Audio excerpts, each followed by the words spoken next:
mean, a good part of them are full. Right.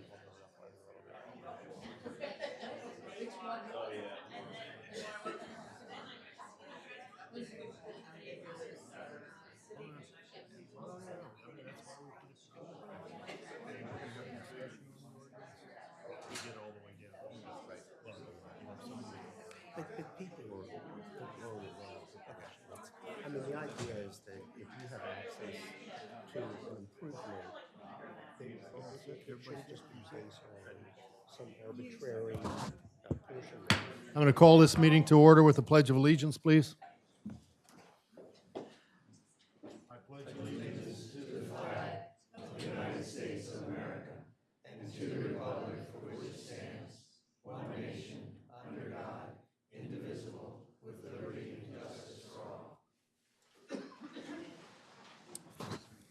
And could you just please let the record show that all 7 commissioners are present?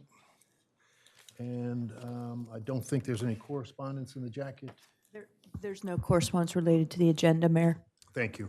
And now we open it up to public comment, and anyone from the public wishing to speak shall do so at the microphone stating their name and address. Please try to keep your comments limited to 3 minutes, and commissioners do not respond to the public comments. So if anybody would like to stand, please. My name is Joanne Cabry. I live at 10 Sheffield Road, Rehoboth Beach, Delaware. Good morning. The recently adopted Chapter 230 of the City Code establishes the regulations governing special events in Rehoboth. Special events, as defined in this ordinance, includes any public assembly or gathering of people in the public areas. The code makes no distinction between an event to entertain, like Sea Witch, an event to help people, like the Walk for Alzheimer's, or an event whereby we exercise our First Amendment right to assemble peacefully. Last March 24th, several hundred people marched on the boardwalk to the bandstand to demonstrate their support of gun legislation. On May 19th, about 60 people walked along the sidewalk on Wilmington Avenue across the boardwalk to the beach, where they formed a line at the shoreline to stand in solidarity for a clean energy future. The participants of March for Our Lives and Hands Across the Sand were individuals exercising their right to assemble. Both of these marches were peaceful.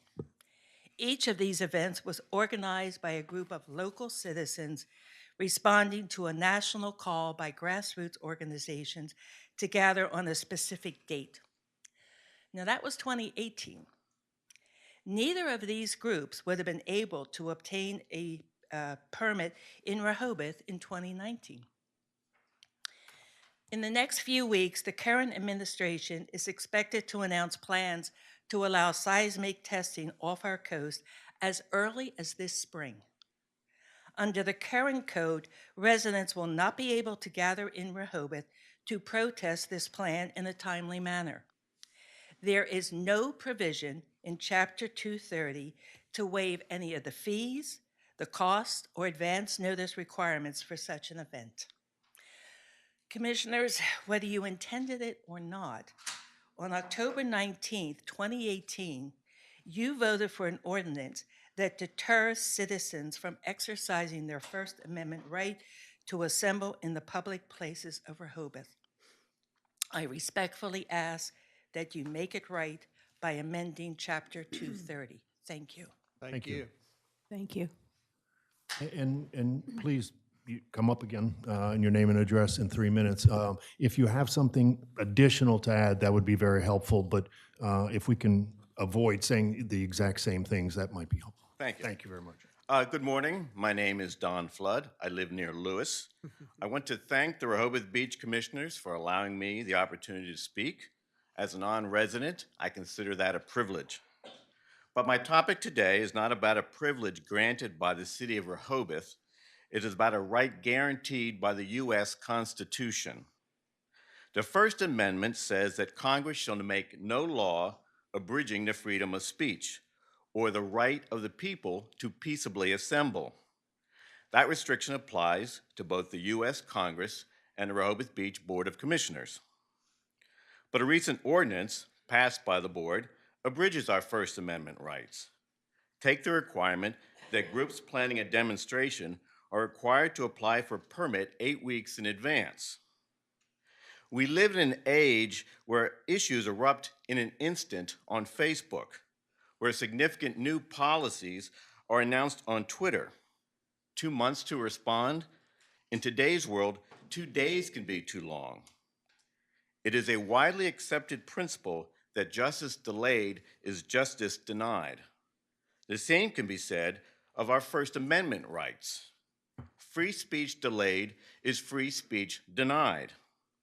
I'm not speaking here today as an independent, Republican, or Democrat. Our First Amendment rights belong to all of us, conservative and liberal alike. You have allowed me to speak this morning. You clearly understand the importance of free speech in a democracy. In that spirit, I ask you to reconsider the ordinance that restricts our rights under the First Amendment. Thank you. Thank you. Thank you. Thanks. Good morning. My name's Bill Zack. I live at 7 Deerfield Drive on the outskirts of Rehoboth. The special events ordinance you've enacted rules out of order the very heart and lifeblood of what's civil in civic affairs. There's not much point in politely thanking anyone here for the opportunity to speak to this civic issue if from this day forward one has to pay $600 or more for a permit to do so. The ordinance fails to make any distinction between public use of public spaces and those of private organizations and clubs for private purposes or benefit. The 8-week permit lead time amounts to abridging the citizenry's right of assembly and a prior restraint on free speech. Delay can stifle dissent as readily and effectively as outright censorship. The kinds of prohibitive and unrefundable permit fees and insurance and cleanup levies you impose on citizens exercising First Amendment rights have repeatedly been struck down in court all the way up to the Supreme Court. Anything more than the most modest fees for processing permits have understandably been ruled unconstitutional. Additionally, granting unbridled dictatorial power to a single individual, an official, incidentally, whose political persuasion and value orientation need never be disclosed, is deeply troubling. That single individual, without explanation for the decision, nor after the fact accountability for it, can determine what speech is allowed on the public square. The will of the people being heard is here at stake. Wiggle words throughout the document, significant effects, undue hardship, significantly disrupt, additional fees for events of significant size or scope, allow that arbiter a world of cover for decisions he or she need never justify. No single individual should be allowed to granted such license in a democratic commonality. As written, the ordinance is an open invitation to costly litigation the municipality will have to bear. If passed as prologue, the city will lose that litigation. Does the commission want to incur that risk? Revisiting the special events ordinance with stipulated exceptions for political assemblies from fees, the 8-week rule, and city manager review would make for a sane alternative. Do I hand these to? Thank you. Thank you. Betty Deacon, 18201 Hickory Lane, Lewis, Delaware, Development Sandy Bray. I'm going to talk today about why Chapter 230 of the Rehoboth Code does not comply with our First Amendment. First, it requires a minimum non-refundable fee of $600 for a special event permit, allows the city manager to require a $1 million liability insurance policy before issuing a permit, allows the city manager to require a deposit of $2,500 to ensure cleanup. An audio recording of the August 2nd meeting of the Bandstand Convention Center Special Events Committee, Lieutenant Riddle of the Rehoboth Police Department uses the March for Our Lives walk as an example of how costs can rack up.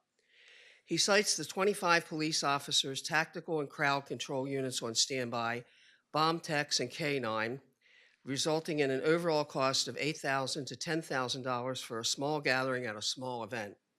He concludes by stating, considering the overall cost, the goal of an ordinance being the organization takes on the cost of that event and not put it on the state or the city. In the same audio, Commissioner McGinnis can be heard saying a high ticket amount may make people think twice. Chapter 230.01 states that one of the intents of this ordinance is to ensure that any incremental or extraordinary costs to the city are borne by the promoter of the event. It says that, necessitating such cost. The message: it is clear that the purpose of this ordinance is to pass the perceived cost of an event onto the citizens exercising their right to assemble peacefully. But the government cannot expect to pass on the costs of public safety. Regardless of the reason people have assembled, we do not have user fees in this country. The costs associated with rallies and demonstrations are part of the cost of democracy. I ask the commissioners to amend Chapter 230 to allow for waivers for members of the public who choose to exercise their First Amendment rights to assemble. Thanks for the opportunity to speak to you. Thank you. Thank you.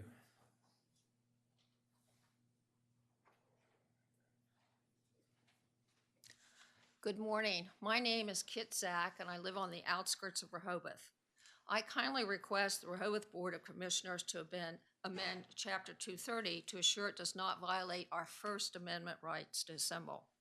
An example of a permitting process that recognizes the difference in the various types of events, I call your attention to the permit for special events of the City Code of Virginia Beach, Virginia, an ocean resort with an approximate population of 450,000.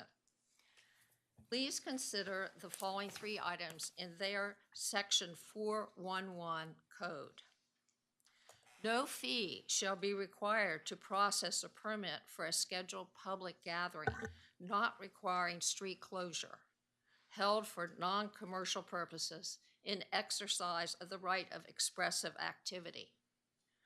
2, expressive activity shall include any public gathering, procession, or parade, the primary purpose of which is to exercise the right of assembly and free speech, as guaranteed by the First Amendment of the Constitution of the U.S.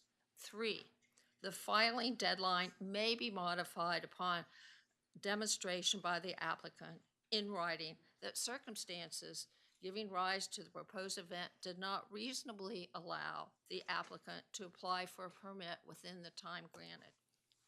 In addition to expressive activity, I also ask you to consider other events in Rehoboth that would be affected by your code. 1, the Special Olympics Torch Run, which gets a send-off at the bandstand. The Walk to End Alzheimer's. Broad Walk on the Boardwalk, a walk for breast cancer awareness sponsored by Camp Rehoboth. World AIDS Day, a candlelight walk from the bandstand to a local church. Public figures announcing their candidacy or the next campaign from the bandstand. A bill signing by our governor. I ask you to take a look at the Virginia Beach or other municipal codes and amend Chapter 230 so that we may exercise our First Amendment right to assemble, as well as recognize the importance of Rehoboth as one of the iconic sites of Delaware. Thank you. Thank you. Thank you.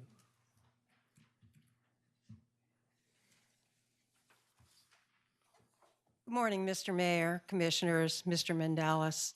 My name is Judy Catterton. I live at 7 Kings Creek Circle in Rehoboth.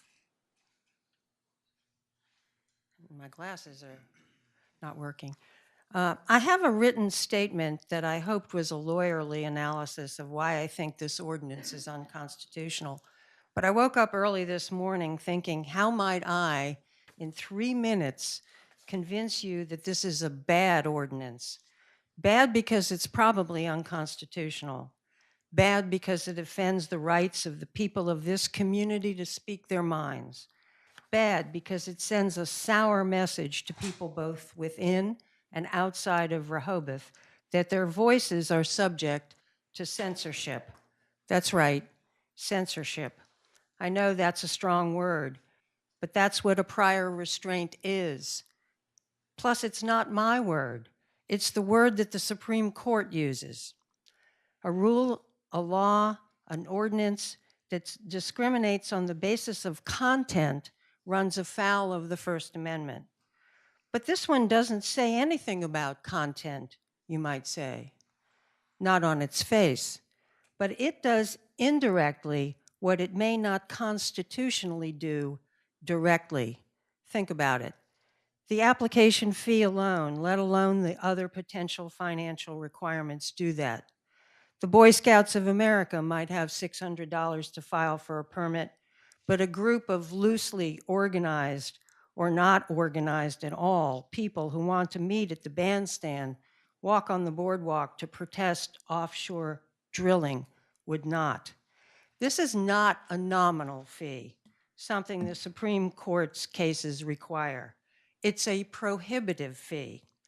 It's also a suspicious fee. What do I mean by that? A fee that doesn't represent the cost of processing looks like it's intended to discourage free speech and assembly. And by the way, the Supreme Court cases talk about fees being related to the cost of processing. And then there are the other fees and requirements that the city manager might impose. Now, Bill Zack said that this part was troubling. It's not just troubling, it's indistinguishable from a Supreme Court case, Forsyth County versus National Movement. In that case, I don't know if it was the city manager or some city authority, was given unbridled discretion with no rules or regulations as to how to use that discretion. And the Supreme Court in that, I think it's 1992 case, said that that was unconstitutional. Then there's the failure to take into account breaking news and the right of the people to respond to it. That's another type of censorship. Few, if any, jurisdictions, I did a kind of cursory search of other jurisdictions, have anywhere near that amount of advance notice, or some of them have an exception for the reaction to breaking news. You can fix this ordinance by doing what Virginia Beach and countless other jurisdictions have done. You can provide what the U.S. Park Service calls a First Amendment exception. Yes, free speech can be costly, maybe even risky. Our founding fathers knew that, but they also knew that was part of the cost of living in a democracy. Thank you. Thank you. Thank you.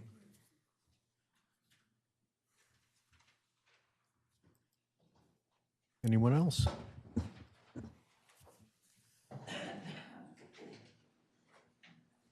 Gary Glass, 105, Country Club Drive.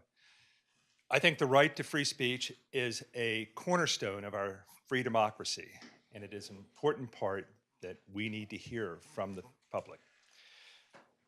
I do believe that there is a reason to have a permit. The police in our community, in order to keep us all safe, need to know about what's going on.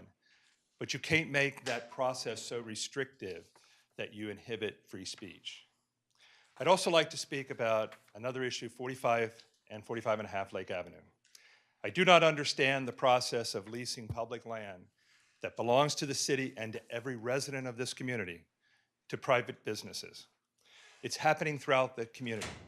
I would like to know what the written policy is on providing leases. I would like to know the number of leases. I would like to know the duration of the leases. I would like to know the amount the city charges for each of these leases. And I would like to know what the right of the city is to cancel these agreements. And I'd like to know if these agreements are a permanent lease that you can never take away or a temporary lease. If Agave is given the right, just as Lake Avenue is asking for a right to have an easement, we won't be able to put a sidewalk down 3rd Street. We won't be able to take that agreement away from Agave. They're going to build a new building. They could accommodate what they need to operate that facility. Why does the council have the right to give away public land to a private business? I don't see how you'll ever take that back. I don't see how you can ever cancel that lease if you give that to them. And finally, I'd like to just remind the commissioners about the oath they took and the ethics that they have to follow in doing their job. I don't think it's appropriate for the commissioners to talk to each other outside of a public meeting about public business that affects the city. And especially, I think it's against the ethics laws if you talk to more than a quorum or a quorum of commissioners. I also don't think it's right to find some minor reason to give a waiver to a law that the citizens have enacted and that they want followed to ensure the quality of life in our community. You can't just make up things to say that it's a hardship for somebody and let people not follow the law. You all have the right to change the law. That's the purpose of having an assembly like yourself. Change the law, get the citizens to support that law. If you just keep giving everybody waivers, when somebody else gets into office, then they can just undo everything you did, and then when you get back in office, then they can just undo everything they did. We need to have a consensus in our community, and we need to collectively govern how we want to live here. We can't have one side of town wanting it one way and another side of town wanting it another way. We have to try to follow the rules. That's what civilizes our community. Thank you. Thank you. Thank you. Hi, Susan Gay, 316 Country Club Drive. I actually have comments about three things, but I'll be brief. The first one is about the licensing for 45 Lake. I guess my question is, what are the ground rules? And I ask for a very practical reason. In my own property, a previous owner took away one of the parking spaces, so I actually only have one there now. If we do any renovation at all, when we do our renovation, I will have to come into compliance. Now, our property is well under the FAR. That's not the issue. Most of the land is in the back. I happen to love the green space in my front yard, the symmetrical, wonderful large tree, all of that. I would like not to have to create that second space there, and I could do that by licensing a space directly in front of my home, and I want to know if I would be able to do that. So therefore, what are the ground rules? Now, in looking at the differences between my property and the subject of today, I see that that is part retail. So I thought, okay, maybe that's a difference. And then I look at other retail establishments throughout town and I see that they don't have their own spaces. So I think it's unfair to other small businesses as well who don't have their own designated spaces. So that's a question, just to know what the ground rules are and if it would be possible for people like me to do the same thing. The second issue is the sewer rates that we talked about on Saturday. I just have one comment about that, which is that I did hear from several people in our RBHA membership who are living here, full-time residents on fixed incomes, and they are very concerned about any rate. And I understand you're probably going to change the mix a little bit between the flat fee and the service charge and the usage charge. I think we expect that. The flat fees seem a little low to me. At the same time, I would ask you to keep in mind that we do have people on fixed incomes in this community. In addition to that, when we do the next CDP, we have to address affordable housing, which is extremely difficult in this community, almost impossible. But I've heard people talk about mixed use, and that would achieve a number of objectives, and I'm very interested in the concept of mixed use. So I'd also ask you to keep in mind that if we do mixed use and we make that more affordable for people to live here, that we also need to not go to undo that by charging too much as a flat rate for sewer. And my last comment is simply a question on the special event permit. RBHA sponsors the coastal cleanup every September. It's a national event. You know, there are a number of locations all over the state, in fact, but the only one in Rehoboth Beach is the one we sponsor, and we are the only sponsor. We gather at the boardwalk at Wilmington, 50 to 100 people. We work there for 3 hours. We interact with the public. People come by, ask us what we're doing. It's a great opportunity to teach about the environment. And I want to know if we need a special permit, because if so, I've got to tell our treasurer right away that $600 is a big bite out of our budget. Thank you. Thank you. Thank you.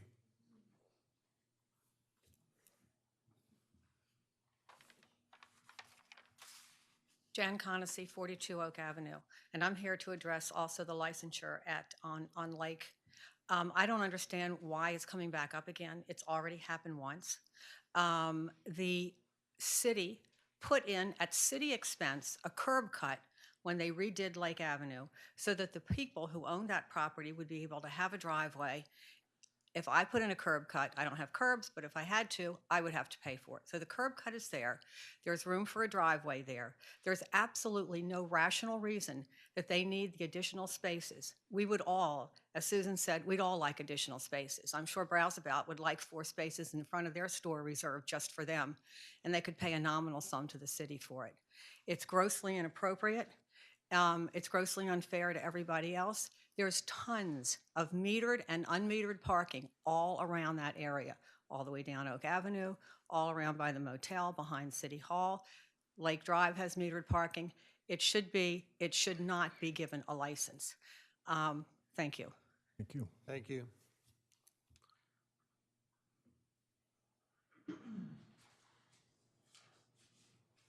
Morning, Walter Birmingham, 123 Hanover Avenue. First, a housekeeping issue.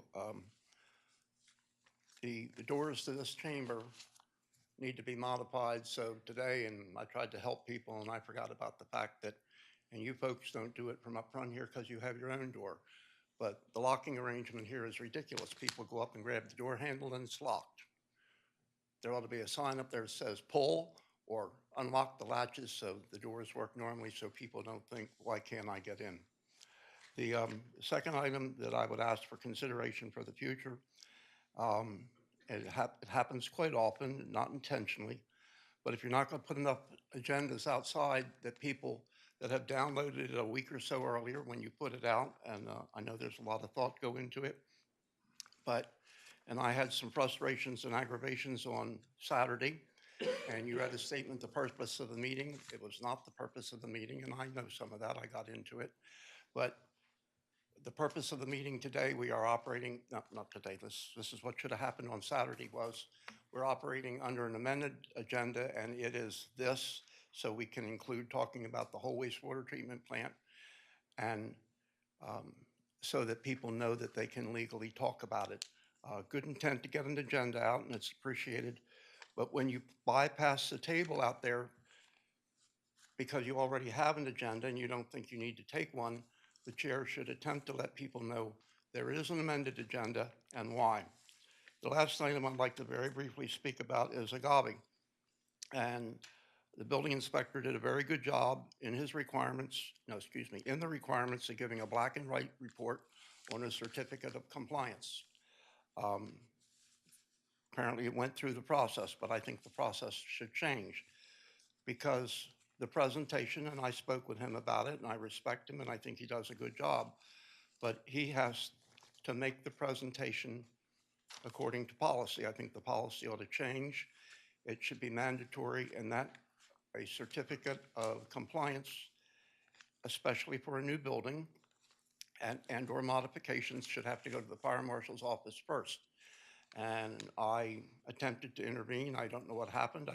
I know I won't get told why or what happened, but I asked that it get stopped, that the solicitor and the lawyer for agave and anybody else, we should not be spending money until the fire marshal had blessed the plan. It's got to do with gas tanks, items in the alleyway. There are regulations under NFPA and the Delaware Fire Prevention Commission.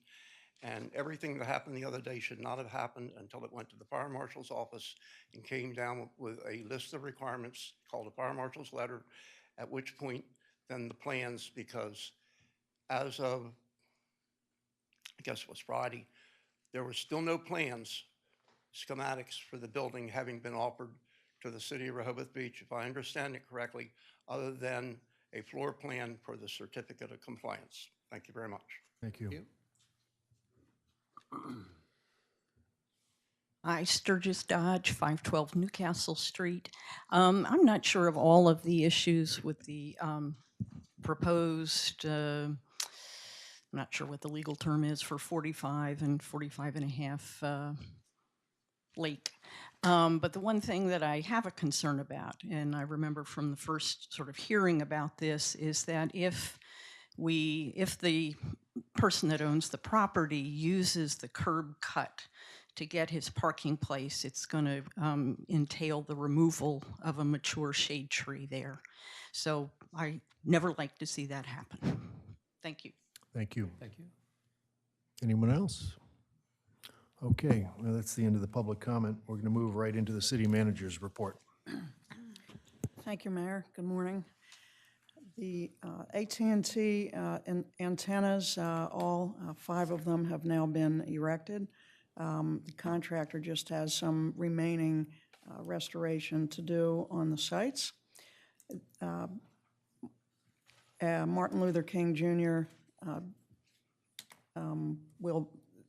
the observance will be on Monday, January 21st, which means there'll be, city offices will be closed, no residential trash pickup on January 21st, and citywide trash pickup will continue again on Tuesday, January 22nd. The city will be hosting approximately 14 students from the University of Delaware's Institute for Public Administration this coming January 11th from 11 a.m. to 1:30. The event will be a mentoring and professional development opportunity for students interested in municipal government careers. During the event, we're planning a tour of City Hall and the opportunity for presentations on a topic or city-town initiative and a question and answer panel with city managers, hopefully approximately 6 of them who'll be in attendance. And finally, I just wanted to congratulate Chief Banks and his officers for dealing with a barricaded subject early this morning. Individual was threatening harm to himself and to others, and that situation was successfully concluded peacefully, no injuries, and the subject was taken into custody. So thank you and your officers and the surrounding agencies who responded here. Thank you. I have one quick question for city manager. Do you think, I know that leaf pickup is only a certain period of time, and I know we've had some issues with our antiquated equipment there over the past fall. Do you think we could possibly schedule at least one more kind of pickup citywide, one or two, just to kind of close out the season, and just like you and Kevin to consider that, if we can get the equipment up and running, as I've heard about the issues there. So if you could consider that, I know North Rehoboth and parts of South Rehoboth still have. Everything's operational now. Okay. And, Oh, good. We do Good. plan to go out Okay. At least a couple more times. Okay, super. Thank you for the update. Yeah, and relative to the anticipated expansion of wireless throughout the city, this body's asked for conducting a meeting with a wireless expert to come here and tell us all the legal things about it. Have we made any progress in having somebody come here? Yes, we're actually, due to the holiday schedule in November and December, we were a little behind, but we have discussed the opportunity for a group to come in here and speak to the commissioners about this regarding some further research and potentially an ordinance for operational success with any of these groups. So we're working on that. We've been in contact with several different groups. You don't have any idea? The SCAT dinner meeting is proposed to have a wireless expert come and talk about the program. Now, they're limited in time, but it might give an introduction to this. And I think they're using an attorney that Newark used, so. The Cohen Group, and we've talked to them. Very good. Yes. Very good. Looking forward to it. The SCAT meeting, the one coming up? March. March. Okay. Okay, thank you. Solicitor, anything? The only thing I want to mention, Mr. Mayor, is for those who are following the Beach Walk litigation, the city's answering brief is due this week, so that'll finish up the briefing on the primary portion of the case. Once that happens, the court will have either 90 days to decide the case in its current form, or to schedule oral argument, which I anticipate in this case there will be oral argument scheduled. And then after that oral argument, the court will make a decision. So it's the pace of litigation is never fast, but we're nearing the end of the briefing. And when that brief gets completed, it'll be a public document, and it will be put online, as are all the other Beach Walk documents. So I haven't been in touch with you lately, but if you go online to the Beach Walk section, you'll probably see the previous brief and a couple extension requests, plus this upcoming brief will be on there in the next week. And Steve, I'll meet with you shortly to get you up to speed on Beach Walk. Thank you. So, City Solicitor, that our brief is due by Friday? I should have checked today. I think it's Tuesday. I think it's Tuesday. Well, this tomorrow. Right, we've been working Thank you. through the weekend, and it's in good form. Okay. Yeah. That's all. Thank you. Before we move into the agenda, just want to, there is going to be an amendment to the agenda. New business B will be delayed. The presenter wanted to postpone, so that'll be delayed till the February workshop. And that's the discussion of the possibility of a parking garage in Rehoboth Beach. We're going to move right into A, which is an updated presentation on wayfinding by John Bossio of Merge Design. John's here in the audience. I put into your package the most recent proposal that Merge had put in front of us, but I also put in there a 35 or so page presentation that was done this summer for Southern Delaware Tourism that also talks about wayfinding, but wayfinding out on Route 1 and that corridor and how it will connect to the little towns. John? Sure. Please. Thank you, Mr. Mayor. Thank you for having me again today. Chris asked me to just give you a brief presentation on the wayfinding. And there's a couple commissioners who are new. I was here in August and gave a overall presentation about wayfinding. Is my thing up there? Okay, yeah. I'll give you a second to set There it we up, go. please. So, thank you. So I just want to just give a real quick summary of sort of a background on us and what we were doing with Southern Delaware. Merge, we are an environmental graphic design firm, and we focus on community wayfinding. We have very specific expertise in resort municipalities, in fact, with having worked with beach and other resort municipalities. So these are just some of the places that we've worked with throughout the country.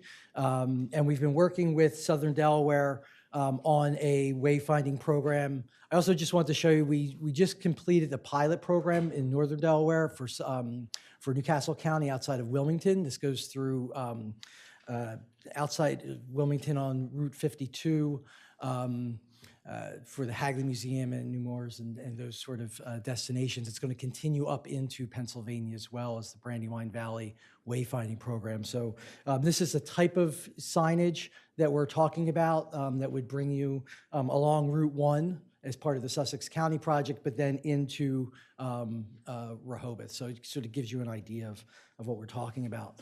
When we talk about a wayfinding program, for those that weren't part of the other presentation, there's really three parts. There's the strategy, who gets included, where does the funding come from, where's the maintenance, how does that happen over time, so the administrative aspect. There's the wayfinding of how people get from point A to point B, what's the best route, where do the signs get located and placed, and where's that appropriate, and then what's the design of the system, how does it capture the unique quality of the place, similar to what you see there for Brandywine Valley. So that's all part of a wayfinding project. Because we've been working with Sussex County and the Visitors Bureau, we have been working along Route 1. So our scope for that project, I always put this in because this is what we're trying to avoid. All right, we're trying to avoid sign clutter. This is in Lewis, not in Rehoboth. But we're trying to consolidate that information and make a consistent presentation. But our scope with Sussex County is Route 1, to look at all the intersections along the way and how we might re-sequence the information. So it basically, it stops with that. So this is our project scope for them. What we have talked with them about, which is not in the scope, but we've looked at, is how you bring that into the individual towns and bring it down to a more pedestrian and slower speed scale. So most of the stuff on Route 1 is much higher speed, similar to what you saw at Brandywine Valley. Larger signs, longer text, so you can see it at 55 miles per hour. When you get into the towns, you're talking about slower speeds, pedestrian information, kiosks, parking, that sort of level of signage. As we went through the design for Sussex County, we did look at the towns so that we were sort of doing that in the back of our mind that, hey, this could expand into the individual towns as part of that project. So this was the one of the schematic designs that we came up with. We came up with three options of how the signs on Route 1 may appear, and then as you get into the individual towns, they become smaller scale, pedestrian, and kiosks. You know, you mentioned your Wi-Fi earlier. That's something that could be built into the kiosk as well. So as you look at that network, there's elements within a wayfinding system that can, you know, reinforce and complement that sort of effort. So the proposal that we provided does a couple things. One is it's an opportunity to build on what we've already done for Sussex County. So that assessment and stakeholder input, Rehoboth was part of that outreach that we had with stakeholders. All the sign planning along Route 1 is part of that project. We've already been coordinating with DelDOT, so they're part of that project as well, and they're on board with it.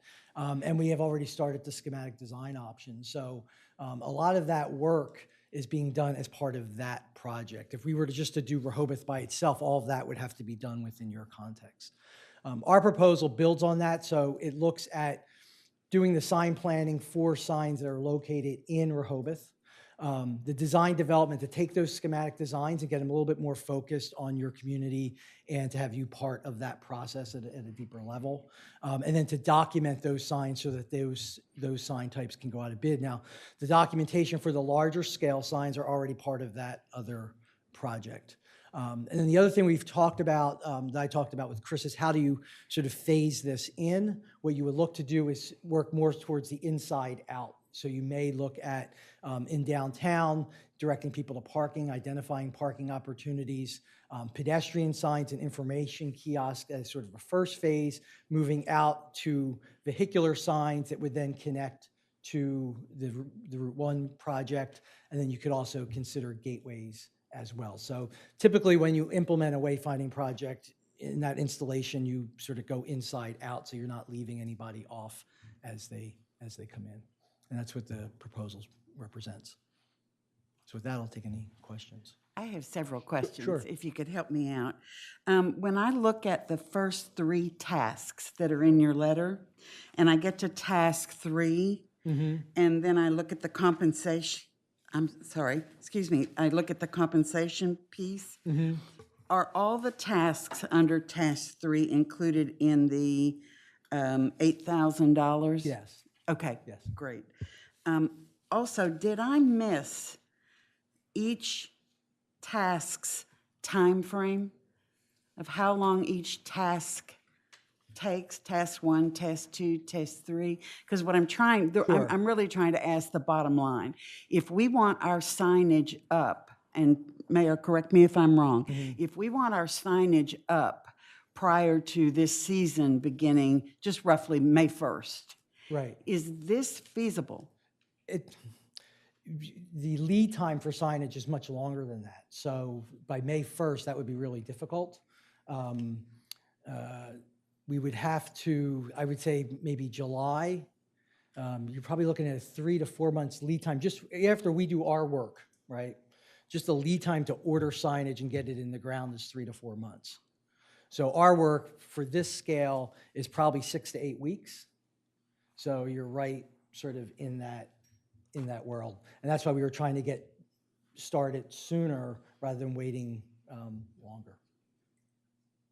So conceivably, what you're saying is, with all of that into consideration, if we started today, maybe July 1st? Right. For signage to be in the ground? Right. But we could do the design phase of it pretty much so over a 6 to 8 week period? Right. Okay. Because we're so far advanced in what we've done with So the other far project. with the project out there.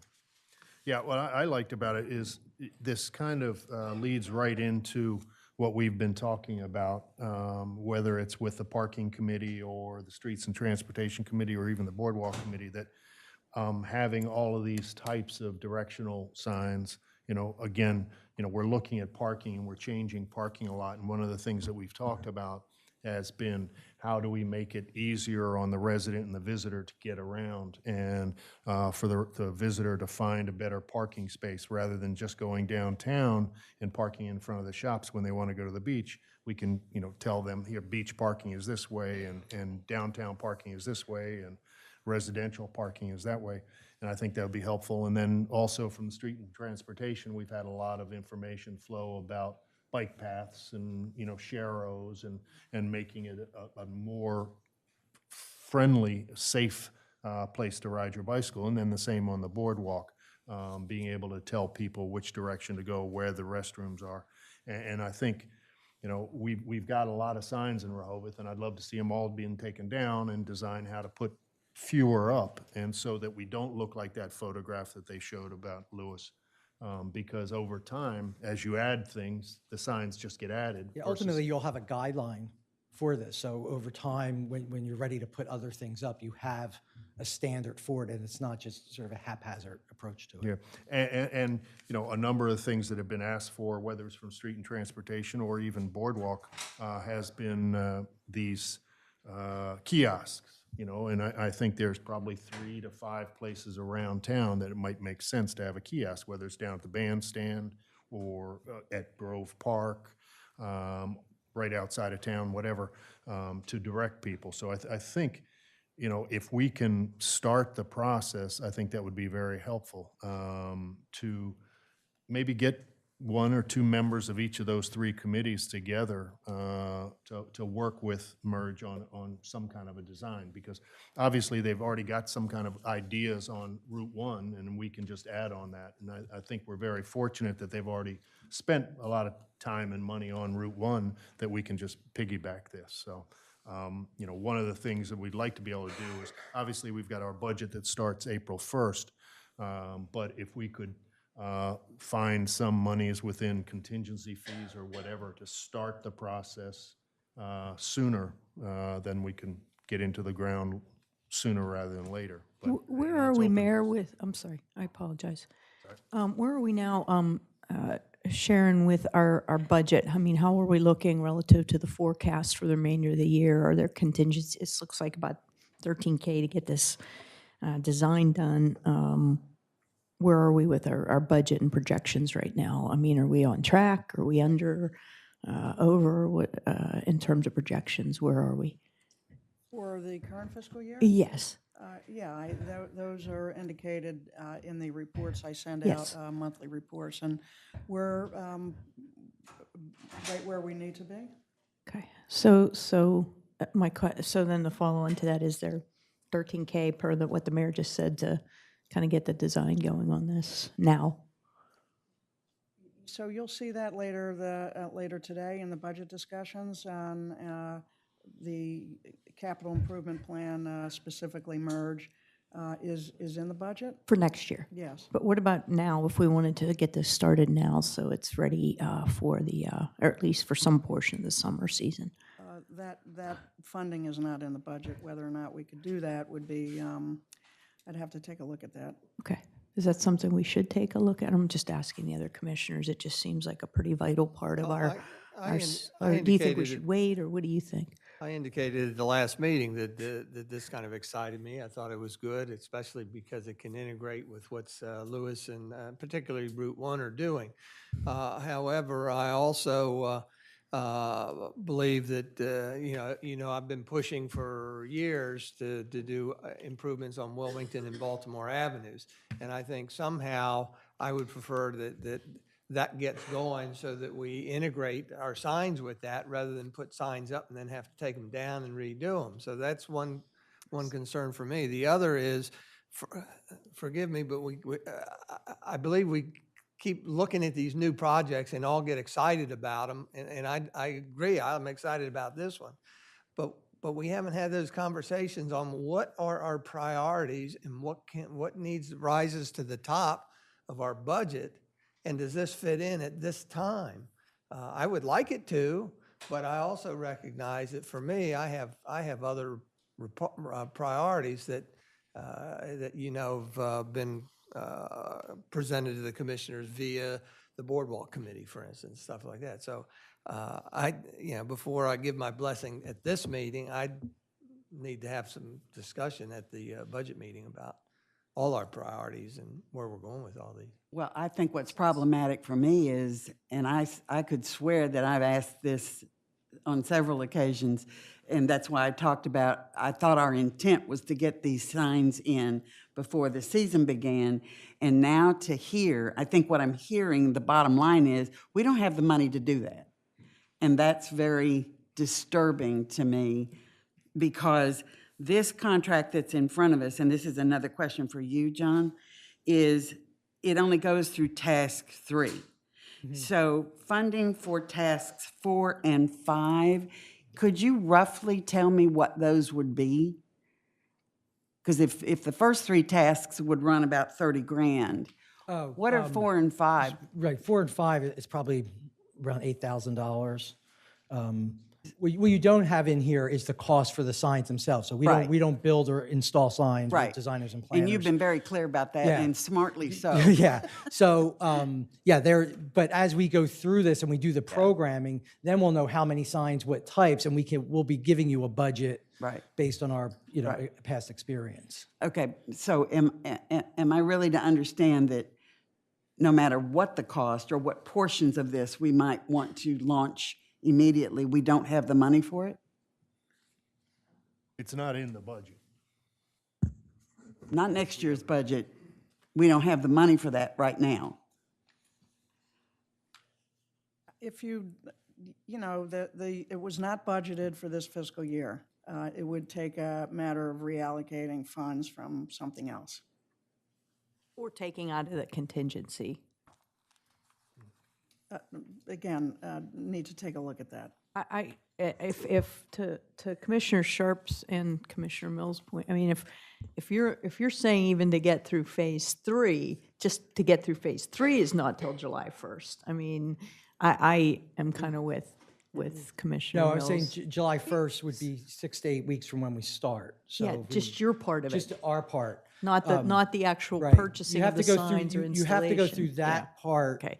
in order to understand what the next part, as we go Right. move through it, Right. what the next part will cost. And then to answer the question regarding the other construction projects, that's the planning part. So if another construction project comes up, you can hold those signs back, and then at least you have the plan for when that. So what you're saying is we're really looking at 4 to 5 months to actually make the signs. Yeah, depending upon how many you end up doing, it's probably 3 to 4 months to build and install the signs themselves, the lead time. I just really want to put a fine point. Am I not following? I could have sworn that the mayor just said, so we could have our signs in the ground. Did I hear you say that? Signs in the ground sometime in July. Yes, if. But that's not so. No, basically what he's saying is this process is 6 to 8 weeks. Got it. January and February. Right. And then as we're going through that process, ordering the signs is another 3 months. Correct.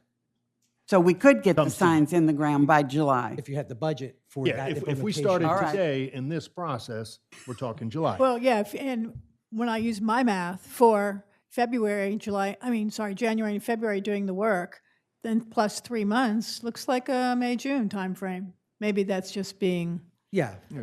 So, I mean. which but- is a big difference for us. yeah. July is dead in the middle of our season. Again, it depends on budget availability, the number of signs Sure. you end up doing, that sort of, July was a safe Of thing for course. me to stand Yeah, here yeah. and say. I'm actually to the point where I see no need to rush to find money actually for this at this point. I mean, I definitely, want to have the discussion as part of the budget, but I'm actually with Stan that, this really now, if it can't be done, I mean, we're certainly not going to have a major installation project happen in the middle of July across the town. So if that's the case, boy, I'm into a little bit more of a conservative and making sure we plan and budget appropriately rather than try to rush to find money, Mayor. At this point, that's where I am. Again, if I wanted to that's the bring timing. this proposal back up again to focus on this coming season. But Got it. if the consensus is to push it off, we push it off. But the way I look at this is, I've been hearing, whether it's from the residents, whether it's from the businesses, whether it's from the visitors, is people come into town and have no idea where things are. And we've been talking about wayfinding for probably, 5 or 6 years easily. I know you did a little project for Baltimore and Wilmington 6, 8 years ago for signage. But this would be a signage that would bring the whole city together, and especially as they're doing stuff out on Route 1 for the county itself. And again, we've been talking about parking, and we're changing the parking, and what we're trying to do is educate people on where to go for the parking. The same thing on bicycle and safety. We're trying to educate people on where to go with your bicycle so you're not in danger, and maybe crosswalks and silent policemen, whatever. You know, same thing about markings on the boardwalk. You know, some people have talked over the years that maybe we should look at the signs at the street ends that would go into the boardwalk and maybe adjust those a little bit to be more consistent with other signs. So I thought this, from my perspective, to get it started, but we can wait and maybe we put it into the budget and we do it at this time next year. But again, we're coming in with some substantial changes to parking. We've had a lot of people talking about the more and more bicycles we have in the town, and this was a way to make that all come together. I think it's Again, great. I think waiting for the budget talk is appropriate. And having this in place for summer of 2020, I think is fantastic. I don't look at that as a negative. I'm not saying it's a negative. No. I wasn't implying a negative. I'm just saying we're just going to have to go through this summer with being able to tell people on the street. So let's play verbally. that out then a little bit with the parking changes that we're anticipating to make and more formalized today. How will the city deal with signage on that? Will new signage then be made in our own shop? Will the city handle that? And is that a huge expense? I mean, not having been here, not having looked at doing that. Well, it's certainly an expense. There probably are some signs that can be reconditioned to say what they need as far as directional or meter signs.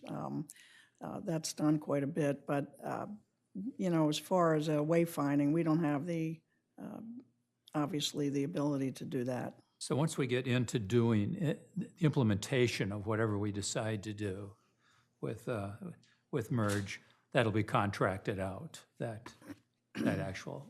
With the parking, Well, for all of the ordinances? signage. Some of it, yes. Some we can do in-house. Yeah, okay.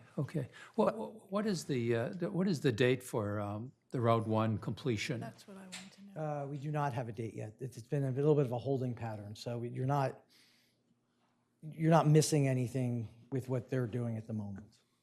Have you actually started No, some signs? we've only No. taken it to the report that you have there. Okay. So you're not expecting that to happen this summer, or you're not? I don't think so, no. Okay. Well, then it might make sense to wait. Yes. Well, that answers my question, because I've been talking about fast-tracking this so that we could get it done. But if we're not dovetailing on Route 1 because it hasn't begun, then it cuts the legs out from under that. Right. All you're looking to do here is to begin the planning process so that you have that ready when that is ready, when Route 1 is ready, and when you have the funding ready to implement, this portion is ready to go. Have you got a gut feel about Route 1? I'd have to talk about Scott and the funding because that's good with Delaware Department of Tourism and what their funding's going to be. So I don't have. So it's not in your short-term No. management Right. of resources, is it? Has it been approved by? I mean, DelDOT's been a part of the process throughout. So, I mean, what we're doing has been generally approved, but it's not like at a permit stage at the moment. Yeah. It all sounds a little vague. It is, yeah. Okay, all right. Well, Commissioner Sharp, I think you hit the nail on the head. If we're going to dovetail with the Route 1, then we need to see that there's a commitment there and that's moving forward. And Yeah, but yours let is them go. internal out, so there's lots of things that you can do that have nothing to do with Route 1, like the that's parking what I was and the focused on. pedestrian stuff. The vehicular stuff is where that connection is really helpful. Mapping and. Yeah, but there's So things the that you can signs do. that we could do, city manager, perhaps some of those could be done in-house for the pedestrian versions. Is that what we're thinking? Do you have some thoughts on that? Not from this proposal. No, there's I work with cities all over the country. Rarely, when you're talking about a custom wayfinding program, do internal city staff have the capabilities with their, machines and that sort of thing to make the signs. Can they maintain them? Yes, but to really start from scratch and do that kind of signage, you contract that part out. Just sort of recommendation. I mean, for me, being a proponent of this, as are many others, if we don't have to be connected to Route 1 in order to do the basics and get started, for me, managing our traffic issues and our pedestrian issues is a really high priority for me. And if we could maybe talk a little more about that this afternoon, because I just don't want to see another delay of significant time when, for example, the Streets and Transportation Committee is waiting with bated breath for us to make progress with merge. And that's why I was using that language of fast tracking it and jump starting and all this. If there's still an opportunity to get us on our way, I would love to see us find a way to do that. Find a way, I like that. Get it? Find a way? Yeah, I mean, and that was my intention too. It's not so much, okay, let's do this quickly because we want to attach ourselves to Route 1. It's Route 1's thinking about this in the big picture. And they're also, I know Lewis is looking at the possibility of Dewey and maybe a couple other the communities along the Route 1 area.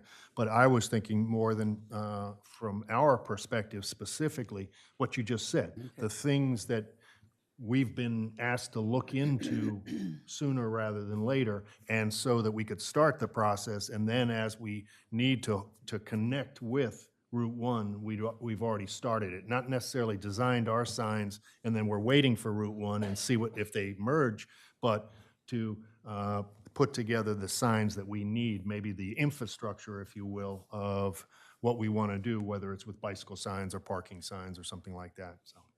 But that's fine. We can we'll talk about it maybe in the budget process and as we move forward. Is that all right with everybody? We're good. Thank you. Yeah. Thank Okay. you. Thank you. Makes sense. We're going to move on to our next item. Thank you so much, John. No problem. Really appreciate your time. The next is further discussion on licensing agreement for the use of the portion of the city right-of-way pertaining to the property located at 45 and 45 and a half Lake Avenue. Glenn's going to go into that. We also have the property owner here as well, who would like to, if you'd like to speak, but I'll let Glenn start it and we'll go from there. Thank you, Mr. Mayor. So this is a license agreement that was before you previously. It's for the property that was previously the old Bad Hair Day property. The spaces, the parking spaces that are the subject of this license, as I understand it, they were there while it was operated as Bad Hair Day, but there was no license agreement in place with the city at that time. So The city did allow them over the years to use those spaces, correct? Yes. Okay, so this is not a new initiative. The city has allowed for many, many years this property to use these spaces. That's correct. Okay. There was discussion at the time that it came before you last, as to whether the city should develop some sort of one-size-fits-all agreement as to what the rate would be to the extent that the commissioners decided to enter into these license agreements. I did look at that a little bit, and the types of license agreements that we've done through the years are so varied and so different that I couldn't come up with what I thought was a real good one-size-fits-all approach to setting a fee. I mean, we did, for example, the old McQuay's Market, which is now Egg Restaurant, that overhang over the sidewalk, that's subject to a license agreement. That's much different than, I can think of staircases from sidewalks leading to properties that have been licensed over the years. The most recent one you did is a dumpster enclosure behind the Sandcastle Hotel. So, I mean, they're so different in nature, it's hard to come up with a one-size-fits-all. One thing that I proposed to all of you in an email setting this up for today's discussion is $1 per square foot. This area that you're talking about today is about 315 square feet. It's only about half of there's 4 parking spaces, only about half of the space of each of the spaces actually approaches the public right away. So it's about 315 square feet, $315 a year would be an easy way to look at this one, and maybe a rule of thumb going forward, to the extent you wanted that rule of thumb. As I understand it, the building official at this point, because of the legal non-conforming nature of the structures there, has approved those buildings for a mixed residential and commercial use in the front building and a residential use in the back building, is my understanding. There are parking requirements, of course, for those sorts of uses. I think these 4 are required. One of the speakers mentioned the current curb cut, and as I understand it, there are 2, one large tree in that area. To the extent that the parking would have to be in that area, they probably would involve the removal of 1 or more trees. Another commenter asked about whether the city could get out of the license agreement to the extent they wanted to. There is a 90-day provision in the license agreement that the city, at its sole discretion, we don't need a good reason, a good faith reason, or any other sort of reason. If the city wants to terminate the lease, it can with 90 days notice. Trying to remember what else was raised on. Glenn, are all of the current licenses have that wording, the 90-day? They do. They do. Everyone I've done for the last 10 years has that wording. Historically, and I think when former Mayor Cooper was here, I think he and I kind of took the approach that for things that are existing in the city that have been there for a long time, and we're just recognizing a circumstance that existed, those licenses might be appropriate. Whenever you're granting a new license to city property that hasn't been used that way in the past, that's something probably to look at a little more carefully. So I have a question. I mean, we're talking about 3rd Street, correct? The parking spaces. Right. So what's the difference with cars parking? We as residences, we have to have 2 parking spaces. And if you have a new house that you're building, or even other houses that are already pre-existing, I have 2 driveways. Some of that land is city right-of-way. What's the difference between the driveways for residences all over the city and this particular property? Well, that's an interesting point. And I think what you mean is that everybody who has a driveway, because our right-of-way is wider than the paved portion of the street, everybody who has a driveway basically encroaches city property for that Correct. portion of the driveway that's in the unpaved portion of the right-of-way. But the required 2 off-street parking spaces are entirely within the footprint of the property. They don't, They're by supposed to code. be. They are supposed, yeah. Is that but- correct? Yes, That- because typically there's a sidewalk and you can't overhang the sidewalk with your vehicle. Right. But in North Rehoboth, there's not very many sidewalks. And people do. People will double up their cars. Some of the rental places, they'll double up their cars, so their actual car is in the right-of-way. Right, I think if the building and licensing office was looking at a new proposal, it would require that the necessary spaces for parking be within the setback area. We have enough parking problems already. Also, I don't know how it applies to commercial, but within residential, you're only allowed a maximum of 20 foot of curb cut, correct? That's right. So which means 1 20-foot curb cut that'll serve 2 cars side by side, or 2 10-foot curb cuts, which serve obviously 2 single Right. car spots.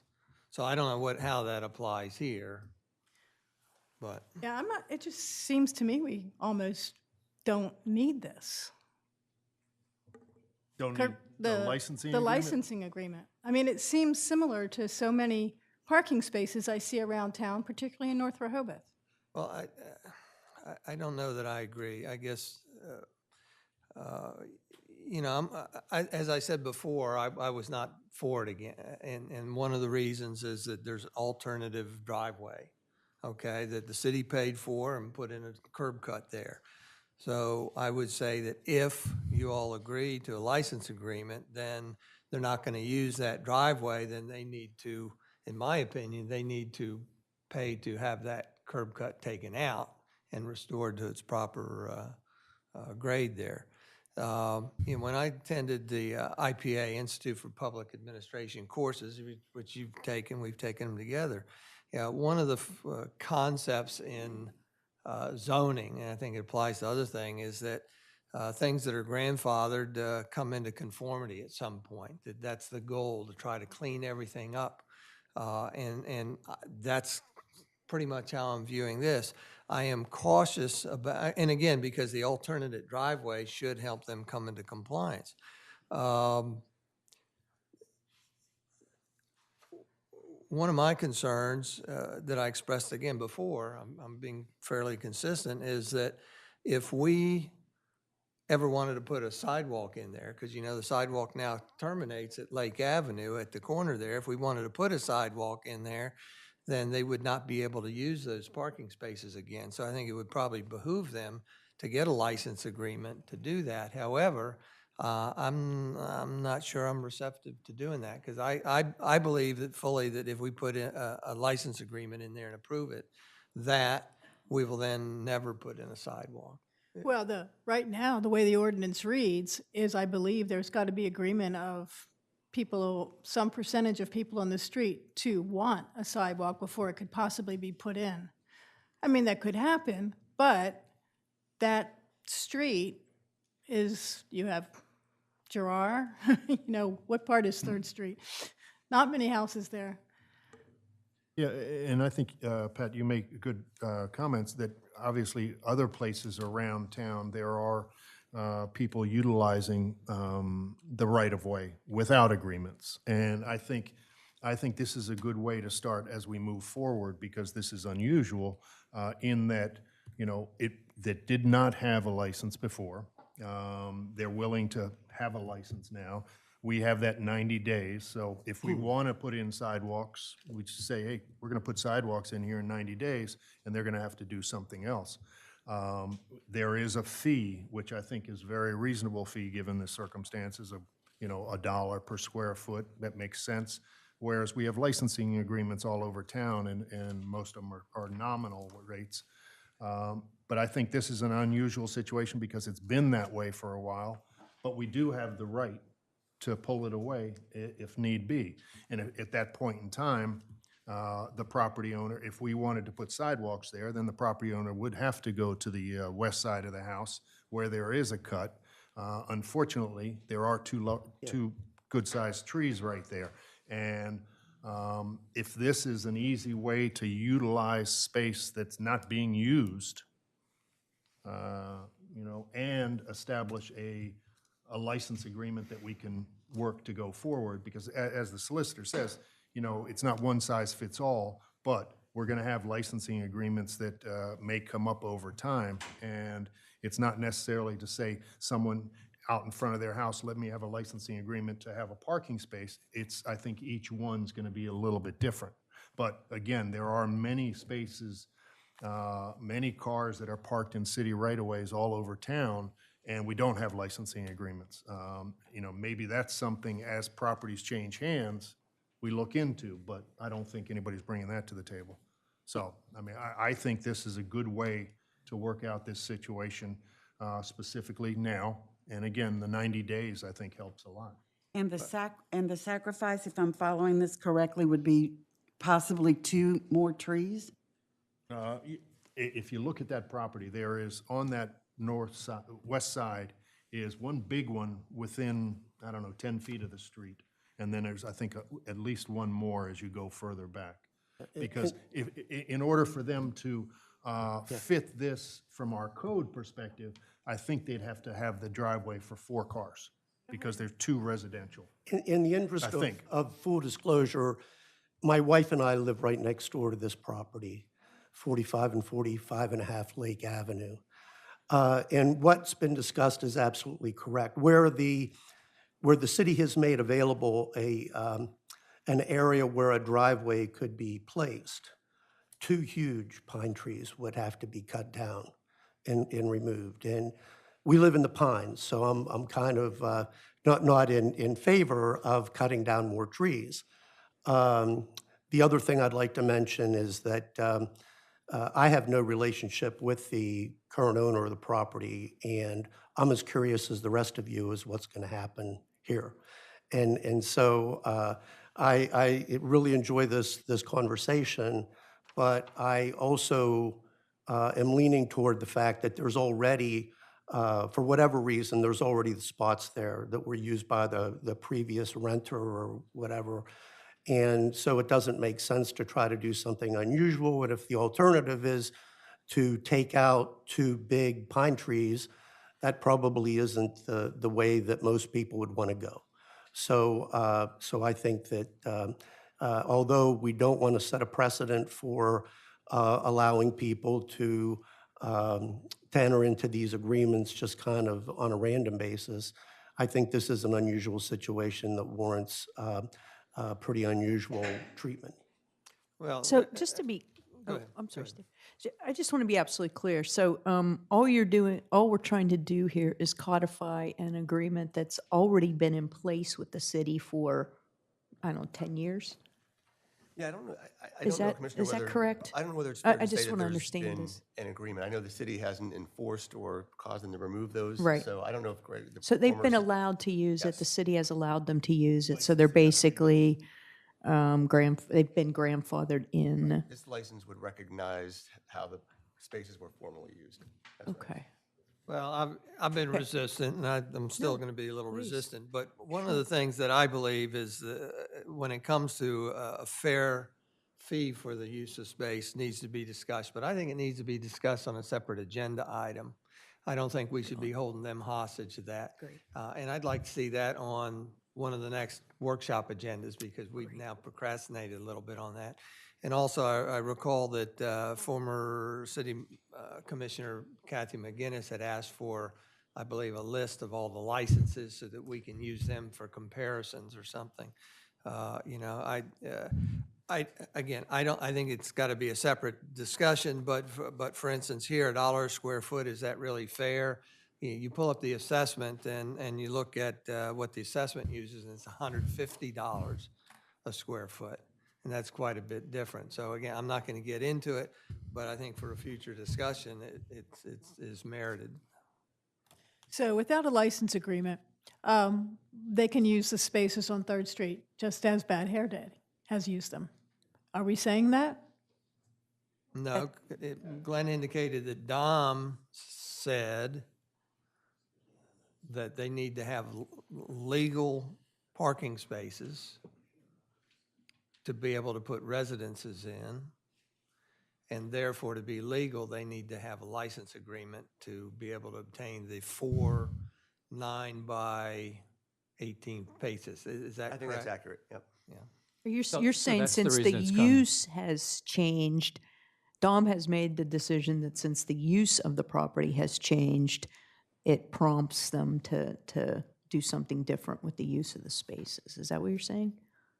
Perhaps even if the use didn't change, if there were parking required, I think Dom would say it's a new owner, it's a new operation. Even if it were a similar business, he would probably still require that there be some legal parking spaces as the code. Is that requires. something in our code that a change of ownership would negate a grandfathered situation? Is that in the code, legal? I mean, I just think of things like I always try to take all these issues. I think about what's in the ordinance, number one, what's precedent, number two, and what's the public say about the issue. I mean, that's how I look at everything. So is it in the code? If there's a new owner, then any kind of grandfathering clause goes away. No. It's not in the code. No, generally grandfathering remains. So along Commissioner Schlosser's line of thinking, exactly what has been grandfathered? Well, the interesting thing about this, remember, grandfathering is a concept in zoning. Zoning regulates private property. We're talking now about public property. So you can't have a grandfathering of those half of those spaces that are out onto the city right away. Maybe there's a grandfathering of the half that's on the property, but you know, there's a license being considered because we're talking about public property, not private property. But am I incorrect that the practice of how Bad Hair Day utilized these spots has not changed. That's right. That's exactly right. So I think that's the kernel that Commissioner Calusi hit on just a bit ago. Why do we need this? So, yeah, Why- and I why look at sh- the, right. Go ahead, And Pat. I look at this survey, and I see 16 feet where that is not in the city's right-of-way. I don't really know what the size of car is and length. It looks like the step there encroaches on that area. They still could have park, they took that step out. I don't see that they would have an issue of parking and not being in the city's right-of-way. Well, again, the legal requirement for off-street parking for residents is not minimum 9 foot by 18 feet. So they are short 2 feet. They're short, the code. But again, I think we look back on this as the way it's been used. I think having a licensing agreement, even though it hasn't had one, is a good thing. So we have something documented, because I think a lot of people over time have said, do we have licensing agreements? What are they? And, we've just had agreements over time. And I think this puts a fee on it for administration, if you will, but it also documents it. And I think, again, having the legal ability to make moves on this if we wanted to, again, using that sidewalk. I've ridden my bicycle by there, walked by there, and I've never seen anybody walk on that area where it would be a sidewalk. They were always walking in the street. And again, as you go around the block, there's no sidewalk. And then you go around into Sussex and there's no sidewalk. I think it's, a good way to work with residents or property owners where it's city property that we're not really necessarily using, and they've been using it for years. Well, I would suggest I putting just it on want to paper. be, yeah, I just want to be clear, I'm not against having parking in that area, but I am not really in favor of taking those 2 trees down. No, yeah. Yeah, I am not in favor of that. Excuse me. Ma'am, you're out of order, please. Thank you. Thank you. Thank you. That's disgusting. These are pine trees that will grow fast. Thank you. I'm sorry. Anyway, so I'm against taking those 2 trees down, but in any case, as far as the driveway, the other driveway on 3rd Street, they definitely should be able to use them if we move forward with a license agreement. I have no real heartache with it. It's just that it just doesn't seem necessary to me, but I understand where you're coming from, Mayor, and that's fine. Would it be helpful to have the owner of the property speak? Oh, Anybody? yeah. Good, if he wants Connie, to. would you? And please state your name, your address, please. Good morning. My name's Connie Malmberg. I'm the owner of 45 Lake. Hello, my new neighbor. Mr. Mayor, Commissioners, this property existed as Bad Hair Day and an aerial art gallery next door. By my institutional knowledge, I believe these spaces have been there probably for a couple of decades at least. There was 6 additional spaces out front on Lake Street that were also similarly used for Bad Hair Day and or the art gallery. When the sidewalk went through, those were wiped out. A curb cut was put in. I don't think it cost anything because you had to put a curb or a curb cut in at the same time.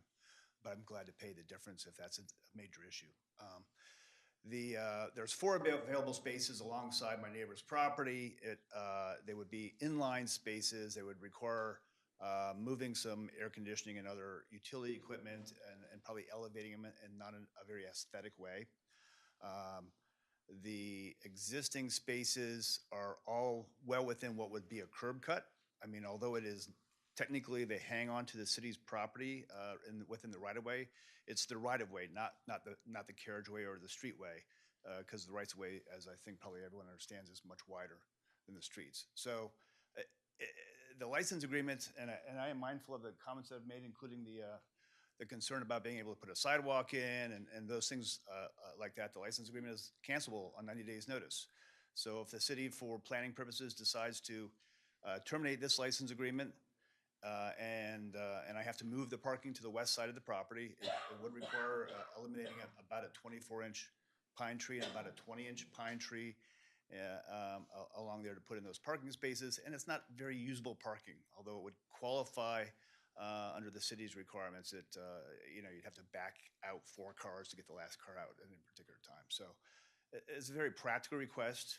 The legal reason for the request is, I think, has been mentioned by your solicitor, is you can't establish adverse possession or easement by prescription on government-owned property. If it was private property, I could. So I've got the tail end of the required length of parking spaces hangs out about 315 feet, and that's the reason for the application.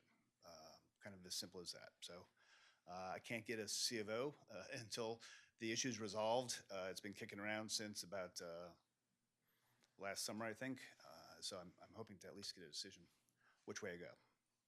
And you're under construction right now with the building? Yes, we expect to be finished with the smaller building in a month and the larger building before the season. Any questions for Mr. Melvin? Not for. Thank you. Thank you. Appreciate your comments. Thank you. I just need to get clarity. If this were to be instituted, would the taking down of additional trees be at risk? Mr. Malmer, you don't intend to provide additional parking where that existing curb cut is and No, remove this the actually pines? saves the taking down of the trees. There's no trees in the existing parking spaces. They're existing parking spaces. They're blacktop. As a matter of fact, I think they would probably continue to exist there if I had to put legally conforming parking on the other side. I mean, so as a practical matter, it saves trees until and unless such time as the city decides to revoke the parking permit. And if I could add, I think there's benefit, as has been mentioned, to not just my property, but on other properties where there's been these uses of city property for years to document them and establish a clear right to terminate them when there's a public reason to terminate them. So that's certainly, from an administrative perspective, a practical advantage of documenting throughout the city too. So what's the next step? Thank you very much. What's the next step? Can we vote on this licensing agreement, or how does that, how does that I work? would suggest that the next step would be to take this to the next meeting for a vote, Great. unless anybody's got any kind of a. So all we're disagreement. doing is basically putting in place something to codify something that's been in practice for 10, 20 years. But on this specific Yes, property. got And it. it's probably Okay. something that we look at, and it makes a good point. I mean, if you look at, if we end up at some point in time, we have an overflow of cash and we decide we're gonna start sidewalking the city, we have a document in place that says in 90 days, we're gonna start putting sidewalks in here. This conceivably may be something that we want to think about all over town, because there are a lot of places where we don't have sidewalks. And if we ever got to the point that it made a lot of sense to start sidewalking area, we don't have anything in place. I must say, I'm sorry, I cut you off. No, I must say, from my perspective, never having gotten a real clarity on what kind of agreements are in place all over town, I find this whole topic particularly uncomfortable, because I don't know what's out there. The city solicitor mentions overhangs as one reason that things are so individual, but it does seem that there may be categories of things that we have approached in the past that, to me, parking is completely different than overhangs. And it begs the question to me, what else is out there? Well, yeah, were you around during McQuay's when we licensed that? There's another one on, and I don't even know if it's licensed, but the Seashell Shop on the Avenue, for example. So, I mean, there are other pre-existing situations. It's basically the use of city property, whether it's the ground or over the ground. And then, there are a number of different canopies that I think there are licensing agreements. And as I mentioned before, depending on the size of the properties or the lines that were drawn 100 years ago or so, some people have licensing agreements for two steps that go into a city easement, you know, and it's similar to, it's not an overhang, but it's overhang city property.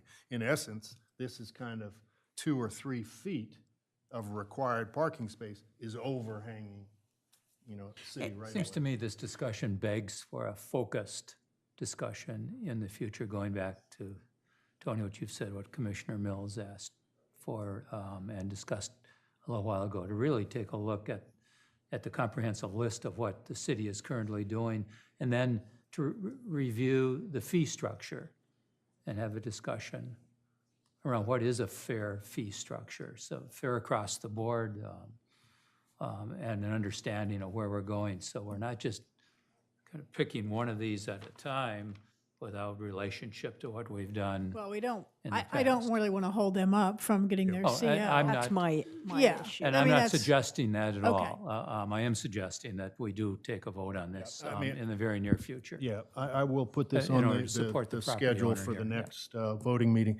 But, you know, I'm not sure if the February or the March workshop to Can we to please talk do about it on the license. February, because we've Well, been there- holding there- this fellow up for almost Oh, no, a no, year no. on This will be in the next meeting. Oh, okay, thank I'm you. saying the discussion of licenses in general. Yeah. After the fact. This in will the be February. January regular meeting that we'll vote on this. Yes. Okay, great. But I'm Okay. talking about, you know, March or February or March for talking about licenses, because we're going to have to probably dig and get details on what licenses we have outstanding and Okay. so on and so forth. Is there an opportunity to put anything in this document relevant to those trees? I don't think so, because if the city says, okay, 90 days, we're going to put sidewalks there, I don't know that there's something that we can put in. I mean, what is it you're asking for? Because if we take away that, Well, if protecting those trees is one of my objectives, how can that be done to make sure that there are no opportunities going forward, that there's a loss of these two I see what you're by saying. some So if all of a sudden. magical development? So all of a sudden, he decides, I want to put in 3 more spaces. I'm going to take these trees out because it's my right to do that. What would happen to the other 4? I mean. Well, so I would argue that it's not his right at that point to take those trees out for parking, because he would have the required amount of parking, and then the tree Well, was- you might be ready to argue that, but the way things sometimes happen in Rehoboth, I'm not certain that the protection is there that would make me comfortable. You know what I'm saying, Glenn? I hear what you're saying. I also know that we've got a pretty extensive. So tree we have ordinance that- we have a commission who supposedly, you know, decides these things, so we, you know. Well, but I would think that the commission would decide it. Each case is different. And I think the commission would decide it based on some of the things that we've just talked about. So you're telling me you're telling me what I need to know. Thank you. Okay. So we will put this on the January regular meeting, Ann, if you could. Thank you. We're going to move on to the. We don't have discussion of agenda items in workshops, sir. If you can speak again at the voting meeting. Thank you, please. I'm gonna be like the mayor was the other day. And I'm going to be like I was the other day. You're I out know of more order. about this than any of you, and it started from the city and Mr. We're going to Parise. move right on to I the. respect the right to speak. You let Sam speak reluctantly. Push the button, I don't care. We're going to move right on to. Mr. Mayor, C. how about the commissioners asked for me to have the right to speak? I know more about this than any of you. Thank you, and you can speak to this at our regular That's- meeting when we take the vote. That's kind of like you sitting up there and talking about license agreements, and you're part owner, I think, of across the street, and you're talking about the place at the new hotel. You don't have process, or excuse me, the new restaurant. You talk about license agreements and Summer House, Please. of which you're a part owner, you sit there and talk That's a about it, different and story. you sit there as a neighbor to this, you both need to recuse yourself. That would be fine. Thank you. We're going to move right into further discussion of the updated amendments No, you don't. to sections 92, 41, 67, a number of different ones as it pertains to parking. Now, again, these are the things that we discussed at a couple meetings, a lot of recommendations from the parking committee, a lot of input from the public, from the businesses as well as residents. And these are the new updated copy that the solicitor has passed out to us, has these changes incorporated, and I will open it up to the solicitor. Thank you, Mr. Mayor, and I think, and Evan is still here, there were a few that you were not able to discuss during the last meeting that are in your packages in red line. Everything else that's in the ordinance is everything that you discussed. We can go through it piece by piece to help you remember what we went through, what you've been through, or you can open it up to questions about the new things that Evan put in. I'm happy to do either. I don't necessarily want to go line by line as much as the changes, and if you can briefly, if that's all right with your other commissioners? I have a question, but you'd prefer to go over the changes first? Well, I mean, I It's the think we same should go- things we, okay. You have a question about the concept or No, no. specifics? Specifics, Yeah, just I the way think once things are we worded. get to that, Okay. section, Thank so you. I think if we just go by numbers. Okay. I know you started with, what, 34? Right, so this is, we're going to go back just to the additional provisions that were added that you did not have an opportunity to speak to. But we spoke about these before, about a year or so ago, didn't we? Oh, did you, have these, were these Yeah, ones that I- Evan sent by yes. red line? Okay, Yeah, I'm I think sorry. this was I That's think right. right after the That's right. construction of Lake Avenue, this was That's right. discussed. I think it's almost 2 years ago. And then it just got sidetracked. That's right. But if you can So the ordinance, reiterate it. so the ordinance now incorporates all of them. So the ones that were sent to me from that previous discussion, this is first at section 92-34 of the code that's titled Parking Prohibition on Certain Streets. Section A says no person shall park, stop, or stand or cause to be parked or stopped any motor vehicle in any of the following places.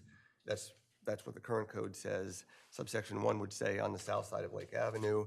The change is, it used to say for a distance of 361 feet from the entrance to Convention Hall in an easterly direction to 3rd Street. Now it's on the south side of Lake Avenue from Rehoboth Avenue in an easterly direction to 3rd Street. And again, this is based on the construction that went on Lake Avenue 2 years ago, 3 years ago. And then it deletes two sections again for that same reason. On the north side of Lake Avenue for a distance of 276 feet from the eastern limits of the east driveway entrance to Fran O'Brien's driveway to 3rd Street, that's now been deleted. And on the south side of Lake Avenue for a distance of 214 feet measured easterly from its intersection with Rehoboth Avenue, that's also deleted. Then you step down to, it'd be section 92-34 still, and subsection 29, there was a distance in there of 252 feet. That distance has been changed to 368 feet. I think that's also based upon that, all of these were related to the construction of City Hall, right? Yep. Right. Section 92-43, parking for subcompact cars. There was a misprint in the previous version of the code that said subcompact ears, should have been subcompact cars. So ears has been changed to cars now. You can no longer park your ears, but you can park your cars. Subsection 9265, parking area, I'm sorry. You talked about, I wasn't gonna do all of the other ones that were discussed at the I was only gonna do the ones that weren't raised during the weren't last raised, one. gotcha. Okay, then we'll come back. So if you jump all the way then to 92-65, this is titled Parking Areas for Handicapped Persons. Can you give us a line number, please? Sure, I'm on the red line version in, at line number 32. Thank you. Parking area for handicapped persons. It shall be unlawful for any person to park, stand, or stop any vehicle other than a vehicle of the handicapped in any of the following areas. And it used to say at subsection E, it used to say one space located on Baltimore Avenue, first block, south side, at meter number B33A. That's been changed to 2 spaces located on Baltimore Avenue, first block, south side, at meter numbers B33 and B33A. At subsection H, it used to say 6 spaces on the south side of the first block of Laurel Street at the most eastern end. That's been changed to 8 spaces. At subsection I, it used to say 2 spaces on the eastern end of the municipal parking lot located on the west side of the convention hall. That's been changed from 2 to 3 spaces. Deleted from that same section is subsection O, which said 1 space located on the south side of Norfolk Street in front of number 210. That's been deleted. Jumping down to subsection O, that's now O has been changed. This is at line number 45. It'll say 5 spaces located on the west side of the municipal parking lot on the east side of the convention hall. Jumping down to subsection P, which is line 48, 2 spaces located on Rehoboth Avenue, 3rd block south side, west of 2nd Street, meter number R200, spaces 1, and it used to say 3, now it's spaces 1 and 2. At line item 51, 2 spaces located on Baltimore Avenue, 1st block, north side, near the boardwalk, meter numbers B76A, and it used to say B77, now it's B76B. Can I just ask a quick clarification, or you want us to wait till the very end? Okay, just really quick. So the post office parking really just goes from 5 to 4? These Okay. are the things that Yeah. were separate. Yeah. He just wants to go through the stuff that we Okay, didn't discuss. sorry. That we, Go ahead. we're going to Sorry. come back to the post I office. apologize. Okay, thank you. So then, and these are all just cleanup because of the new metering system. So at line 54, 4 spaces located on Maryland Avenue, 1st block, south side, near the boardwalk. Meter numbers used to be M48, M49, M50, and M51. Now it's M47, M48, M49, and M50. So M51 has been deleted. Subsection T used to read, and this is at line 57, 1 space located on Grenoble 1st block, south side at meter number G3, space 4. That line's been deleted and changed to 1 space located on City Hall Drive in front of the parking department building. Subsection U used to read 1 space, located on Laurel Street, 2nd block, north side, west of King Charles, at meter number LL42. That's been changed to 2 spaces at meters LL42 and LL43. Subsection V has been, a new section has been added. Subsection V at line 64 says 1 space located on Rehoboth Avenue, 1st block, north side, east of the crosswalk. A new line, subsection W, 2 spaces located on King Charles Avenue, west side, on the corner of Hickman Street in front of St. Edmund's Church. A new subsection X, 3 spaces located along Lake Avenue on the east end, middle, and west end of the block. And a new line Y, 2 spaces located on Grenoble, 1st block, north side, at meter number G4, spaces 1 and 3. So those are all the changes to the subsection 9265 titled Parking Areas for Handicap Persons. And Glenn, those changes are made merely to mirror actual conditions, correct? That's right. The no, That's right. These were already done, and Evan and Glenn worked together just to clean these up. Now we can.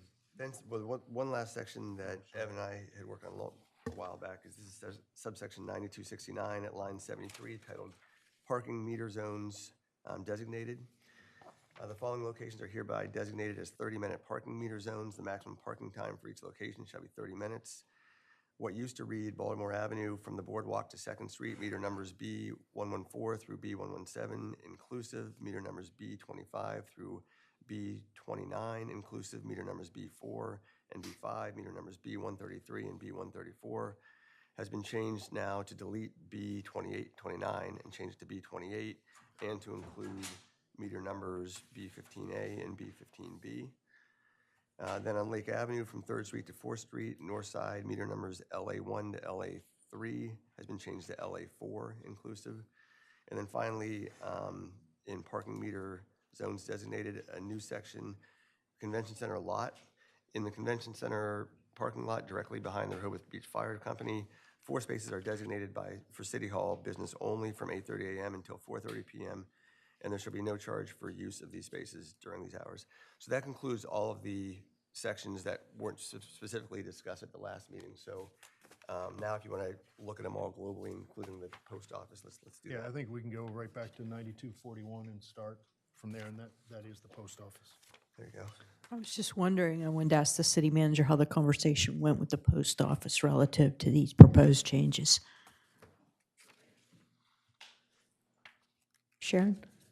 Yes, I'm sorry. Could I think you were going to talk to the post office, the postmaster, and run these changes by the post. How did that go, and what was the reaction? And The feedback? postmaster was not available during the holidays, and we caught up with one of the assistants there, and they couldn't make any decision until she was consulted.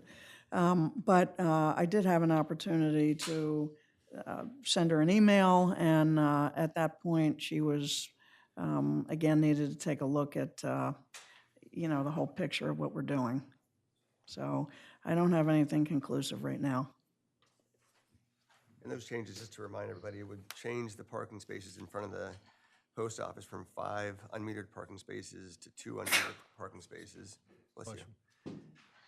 And then it would change 2 parking spaces designated by meter numbers R115, spaces 4 and 5, for which there shall be no parking meter fees chargeable between the hours of what used to be 12 midnight and 6 p.m. That would change now to 10 a.m. and 5 p.m. So just to follow up, before we have a formal vote on this, will we receive a formal response from the postmaster so that, Yes. that, we're doing this in a cooperative way, in a way that serves their interests as well as what we're interested in? Okay. Yeah, so otherwise, we'll put it on hold Yes. at the Thank you. voting meeting. Thank you. Yeah, I would need to hear that. Otherwise, I'm fine with the language going forward if you want, but just so that doesn't mean I'm going to vote affirmative for it. I'm fine with it the way it is, frankly, but. All right, I'll follow you, Glenn. Are there other areas that were discussed last time that commissioners want to have discussion on? I mean, this is simply the codification of what you discussed and sort of the consensus you came to. Do you want comments on everything, or? I think so. If there are any I comments. want to go to 9269, line 1, I'm sorry, line 1, I'm sorry. There's I'm sorry, line 173, actually. Well, actually, line 170, 176. The $2 per hour spaces, they're only maximum parking of 30 minutes? Is that correct? And the same on line 183. So I'm looking at line 170, 176, and 183. So $2 and $3 an hour spaces are all only 30 minutes? I don't think that's correct, right? Well, I think under current code that's correct, I think, but let me look it up just to be certain. I think it's. It is longer. That would make, basically, I think if I'm reading this right, it's making all parking on Rehoboth, Wilmington, and Baltimore 30 minutes. That's what this is saying, I think, unless I'm reading this wrong. Yeah, I may be, I I mean, think what it's supposed to say, because if you look at A, the chart is crossed out completely. In Yeah. B, the chart's crossed out in Baltimore and Wilmington. And I think it's supposed to be 3 hours. And it's just Rehoboth from 5th Street to Canal Street. Because Rehoboth right now, as we agreed, would be from the boardwalk all the way to 5th Street would be $3 an hour with 3-hour limits. And then from 5th Street to the canal would be 3-hour limits at $2. so the 30 minutes is wrong. I It should actually say think- 3 I think hours. that's wrong, but I'm Correct? just trying to figure out Okay. how that got in there. Okay. Well, if it's right, we need to talk about it some more. Yeah, well, that's 'Cause I can't definitely, understand that. I'm a little confused. I think there's just a mistake and it should be 3 hours. That's what I think I'm reading here. And I think unfortunately, as you go into C and D, 30 minutes got set in there. Yeah, I'm looking at D in the code now. The following locations are hereby designated as 2-hour parking meter zones. The maximum parking times at such locations shall be 2 hours. So those are errors that need to be corrected. Okay. But it is 3 hours, I believe, that is what we talked about. And in the chart under C, when you get finished, That's that where it says Rehoboth Avenue, from Boardwalk to Fifth Street, that should be Fourth Street. The next one No. down. That's- No, This should be fourth? That's correct, but in the next page.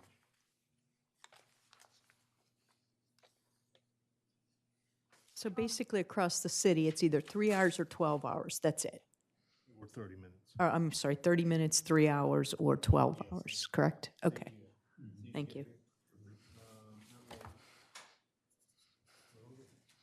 From Fifth Westerly is, okay, yours is different than mine.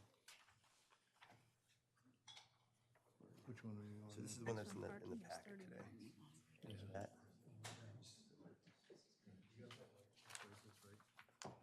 3 hours. 30-minute parking for 30 minutes. But if you go down to 69, the next page. Right. That's all crossed out. Then you see this B, it says for 30 minutes. Right. It should be 3 hours. Right. And then that is correct. And then the next should be 3 hours in C. Yeah, and then this should be from Boardwalk to, More not fifth, fourth, right there. no, you know, it should be Fifth. You're right. That Okay. is correct. But it should be 3 hours right below it, Yep. too. Yep. Thank you for catching that, Commissioner. Sure. Other questions, please? My other question, when we're ready, if nobody else has questions on the meters or the hours or rates, I would like to talk a little bit more about permits. I've gotten a lot of feedback on Okay. permits, but Anybody if, else, as we go when you're through ready. these things? I just have some general comments. I don't know when appropriate time is. Go for it. As I mentioned earlier, I'm okay with everything's been presented here as far as putting that on future agenda for a vote. That doesn't mean I'm going to support them all, though. I do have a hesitancy on some of this stuff. I've reread a lot of the correspondence and talked with some business owners. And my hesitancy comes to several things. And I'm also mindful that what Linda Kaufman, chair of the parking committee, said that once you start touching one thing, it potentially impacts another, which impacts another, which impacts another. So overall, I would rather go more to snail's pace with changes. But here's some things on my mind.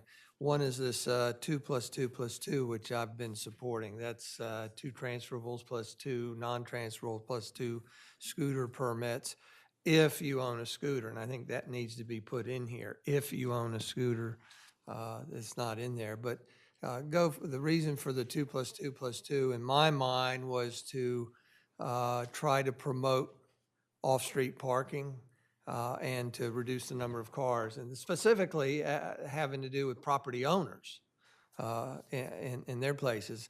And I've been thinking what'll happen is, okay, let's say that's successful and we create more empty parking spaces on the street. Who will come and fill those voids? Well, who will come and fill the voids, in my opinion, would be the employees. And then those in the commercial area that by raising the fee, we're now displacing to the next street and the next street and the residential street. So I'm actually comfortable this year leaving the current system of 2 plus, 2 non-transferable plus as many transferable as you want to buy, plus the scooters. I'm fine with that.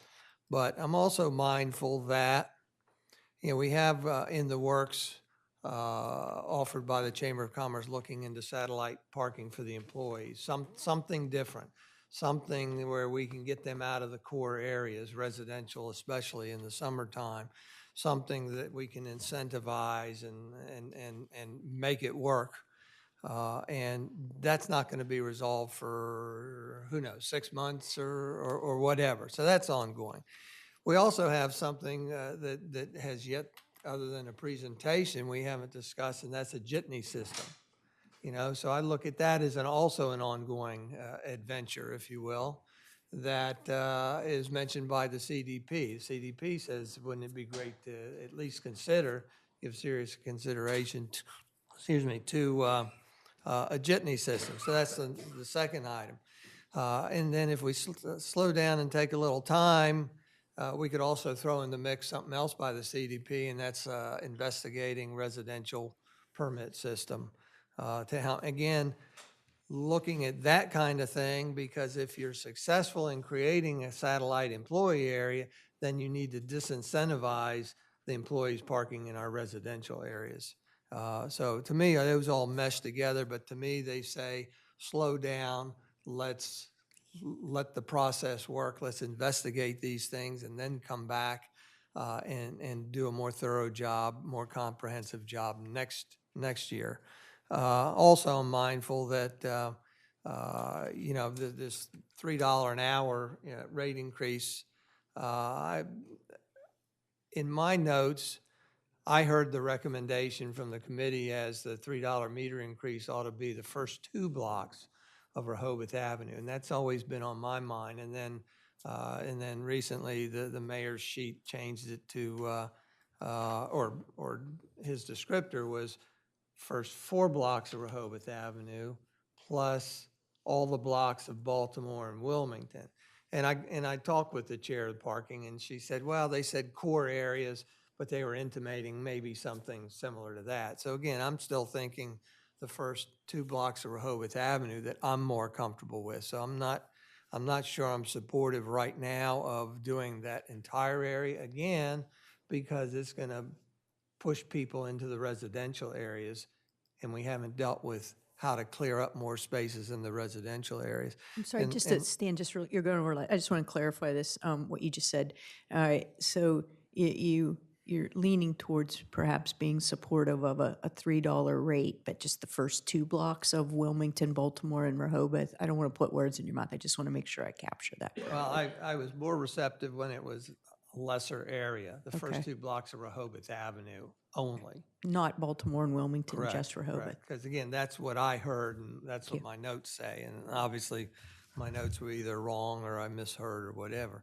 And then my last note is just that I know we say this is for traffic management, and I agree, but there is a component of money and funds needed for maintenance, and rightfully so. We've got a great capital improvement project. We need to do maintenance, sufficient maintenance on all our equipment and parking equipment. We need to do sufficient maintenance and remedy deferred maintenance on our restroom and other visitor enhancements. So yeah, we do need money, but we have yet to have our first budget talk, and we have yet to be able to talk about other revenue sources.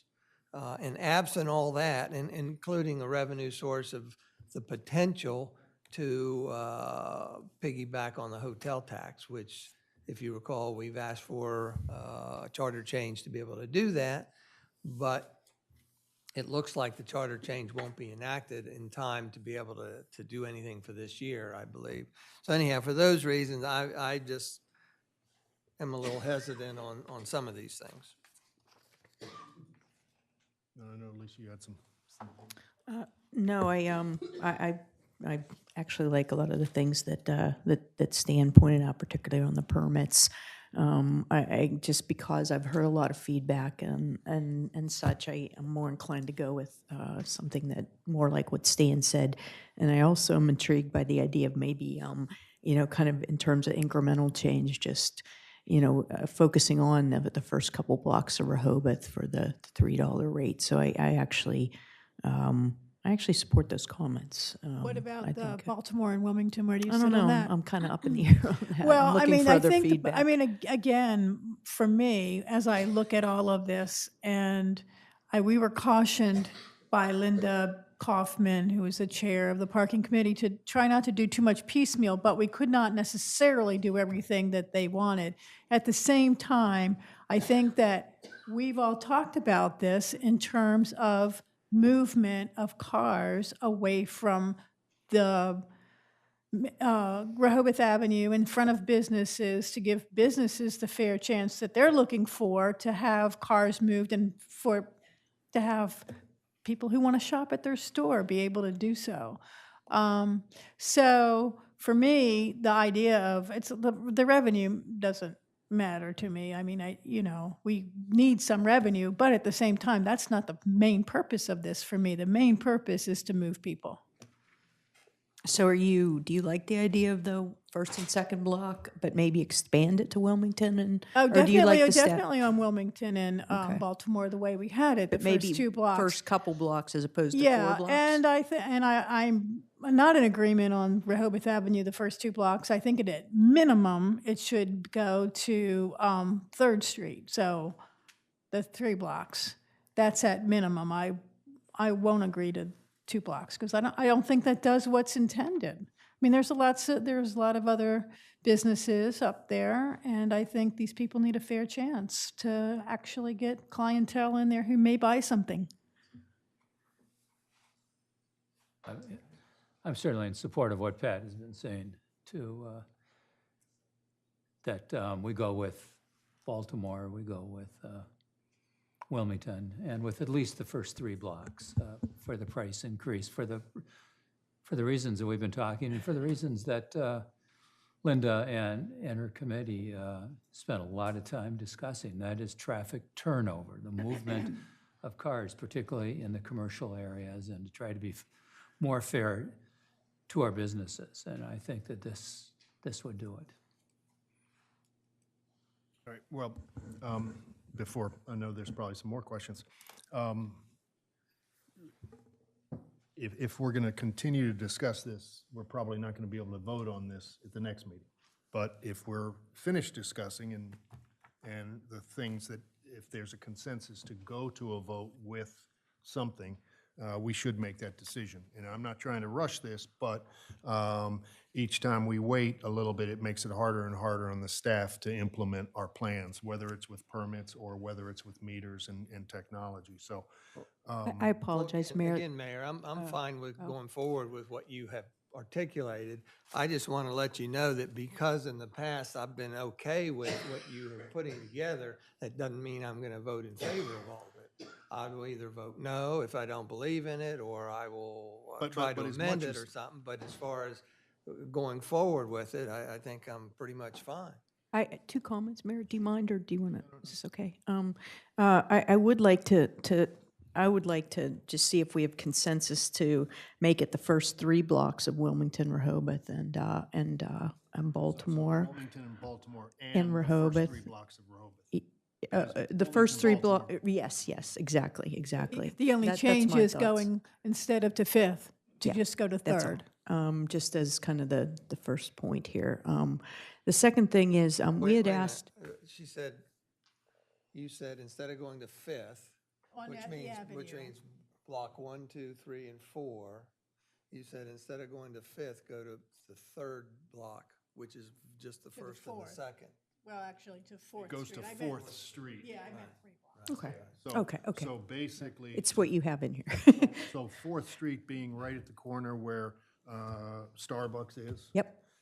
And then I would imagine to stop it right where Lingo's is, across the street, or to stop it right where the Chamber of Commerce is. Because the Chamber of Commerce is directly across from 4th Street. So if we said 4th Street, then that's what I would assume they would be. It would be like through the driveway of the Chamber. Is that? Well, doesn't go through there, right? So No, I'm saying as a demarcation. So anything east of the Chamber would be the $3. And anything west of the Chamber or 4th Street would be $2. Yes. Right? Yes. Does that seem to be okay to? I can support that. Okay. And then, Mayor, one other thing is that we had, oh, sure, I'm sorry. We had asked for some data on, relative to the permits, on how many property owners, purchased, above and beyond their allocated transferable, non-transferable. I'm just wondering if we have that data. We do. Can I just take a moment to locate it? Yeah, Sure. I think the rental ones, the $30 ones was somewhere around, Have that? which was property owners, somewhere around 2,000. Above and beyond, Yes, Kristen has it.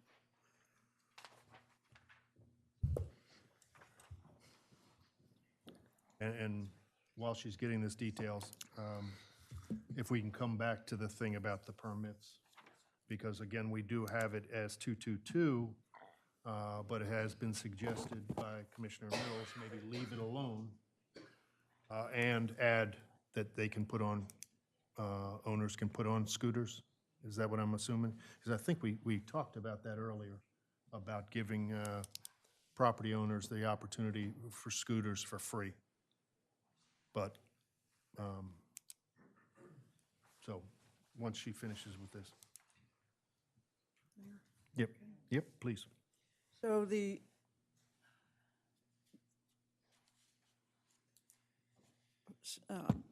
so 467 property owners requested 2 to 3 permits. Above and beyond their allocation? Yes. Okay, thank you.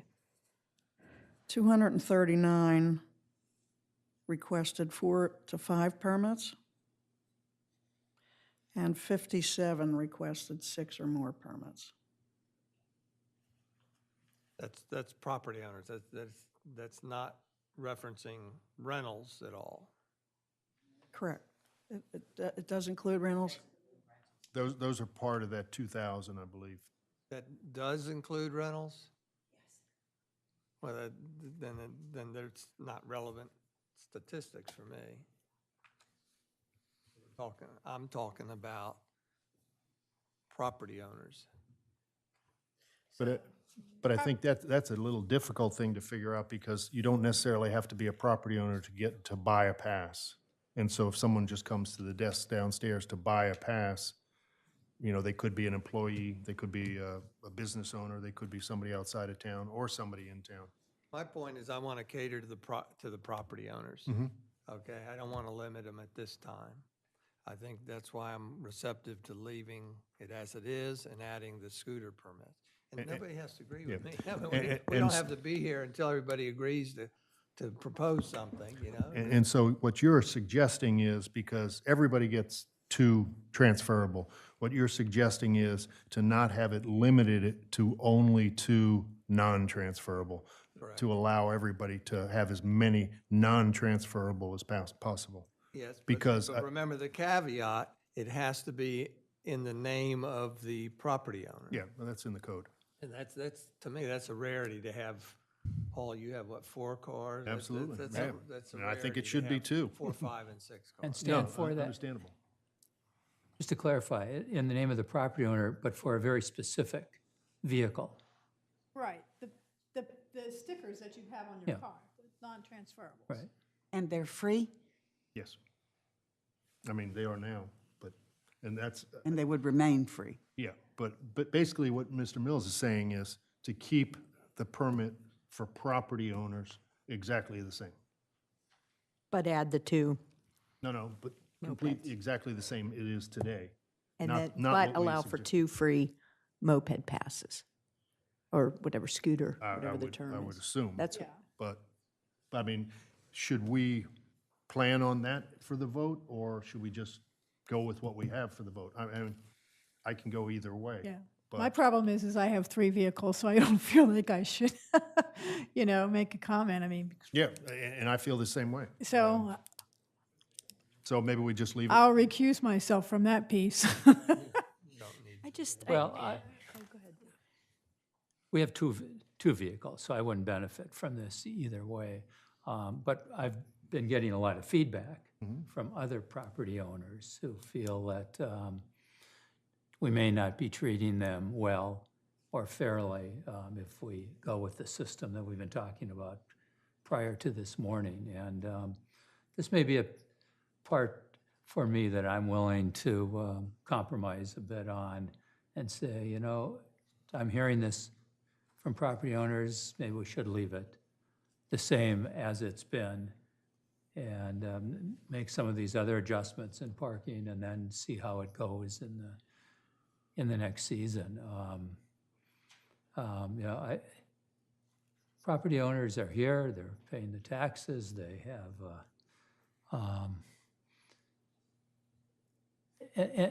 and it's my sense that, you know, the vast majority are dealing with this in a very fair and honest kind of a way. So I'm very willing to consider this. Consider, In other words, staying as we've been for vehicles and permits. and adding up to 2 seasonal, non-transferable motor scooter permits, if Not- someone wanted. Non-transferable, yes. If they ask for it. If they have a scooter. If they have a scooter, if they ask for it. And that's for city only. Yeah. Commissioner Sharp, I've seen your eyes. Any thoughts, one way or the other? I think I could support what we're talking about at this juncture. I could support that. I think there's a lot to be said for make some changes, and then it can always be revisited.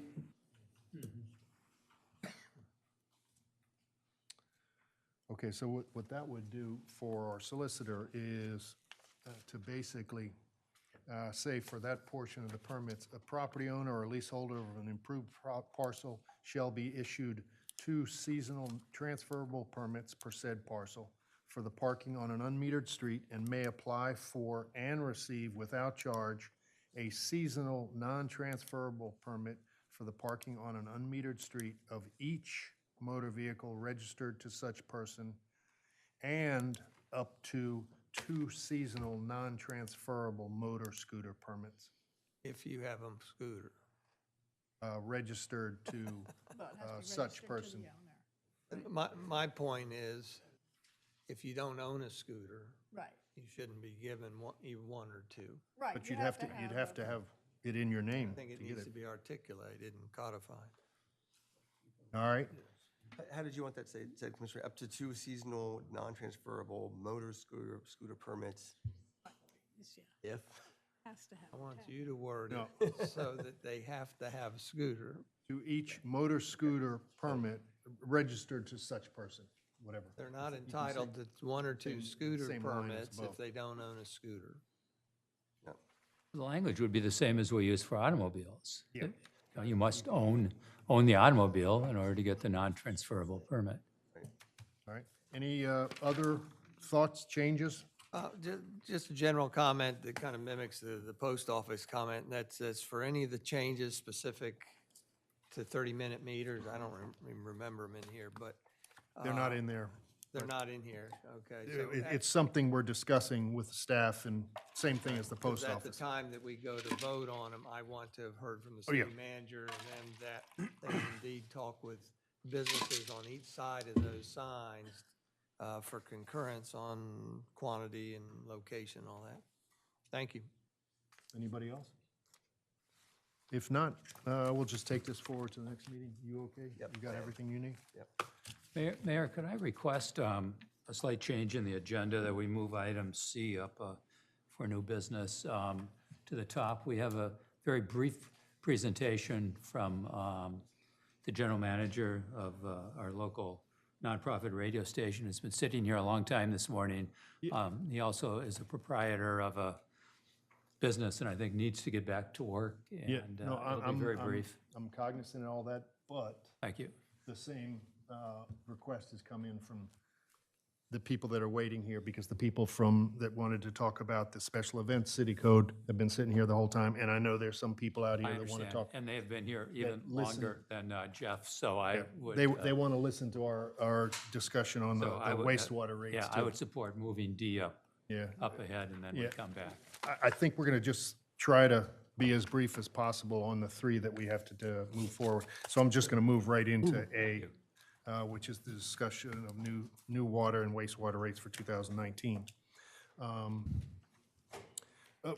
Before we go into the actual discussion, I just want to give you a couple of my takeaways from Saturday, and I'm interested in whatever anybody else has to say as well, as they concern rates and whatnot. The impression I got from the Saturday discussion was the majority of the people really, it's not like they were happy about a 60% increase, but I think based upon the facts and the knowledge of how things had been proposed over the last 10 years or so, people were pretty close to being okay with rates increasing across the board on a percentage basis. You know, I use 100 gallons, I'm charged for 100 gallons times 1.6. If I use 1,000 gallons, I'm use 1,000 gallons times 1.6. And that's probably, you know, I think what we should focus on for April 1st for our adjustments, whether it is wastewater or water. Both of those numbers are in the Abraham's report. Another thing I think that was pretty important to take away from the discussion on Saturday was there is absolutely no trust in the county or anything that they said about what would happen if we did make a transition. So I'm going to ask the county and our engineer, and I'll speak with the city manager about it, that either at our January meeting or our February workshop, that they come to discuss basically what the agreement is that we have in place, that we just put in place in 2017, to talk about what the county can do and can't do. I mean, for example, some people thought that the county, if they were to take it over, they could just turn around and sell it to somebody like Tidewater or something like that. They absolutely can't. You know, somebody thought that, or actually suggested that if we gave them control over the pipe, that they can just start sending wastewater regardless down the pipe on Henlopen Avenue. Again, they have to get permits, but they can only, as our engineer was saying on Saturday, anything that goes out the pipe can have a very limited amount of, and he said 10 pounds of phosphorus, nitrogen, whatever that is. Whether it's a million gallons a day or 10 million gallons a day, there's limitations on those permits, and the permits take a few years. I think also, you know, some people came away with the idea that, yeah, maybe the rates should be structured in such a fashion that they're tiered based on usage, a fixed fee tiered based on usage, and then maybe a fee for debt service. And so some kind of a hybrid between just going up 60% and going to the county might be worth discussion. And the possibility of maybe putting together a small working group headed by our engineer, Kevin Williams, maybe two, maybe as many as 5 people, maybe engineering background, finance type background, to think about that, being given them some kind of an idea time-wise. Maybe if that's something the commissioners want to do, we could maybe make sure that it's there by April 1st, so it's one way or the other. And I think that's kind of what I took away from that you know, unless there's something that the county pulls out of a hat, nobody wants to even go that way unless they know more information. But I think it would be very helpful for the county to come in and give us the details of the agreement, because it's a lot different than it was coming out of the audience. And I don't know that it was conveyed enough by either our engineers or the county's engineers on what exactly exists there. So with that, I'll open up to discussion. And do you want to talk a little bit about the rates before we actually discuss on what your thoughts are?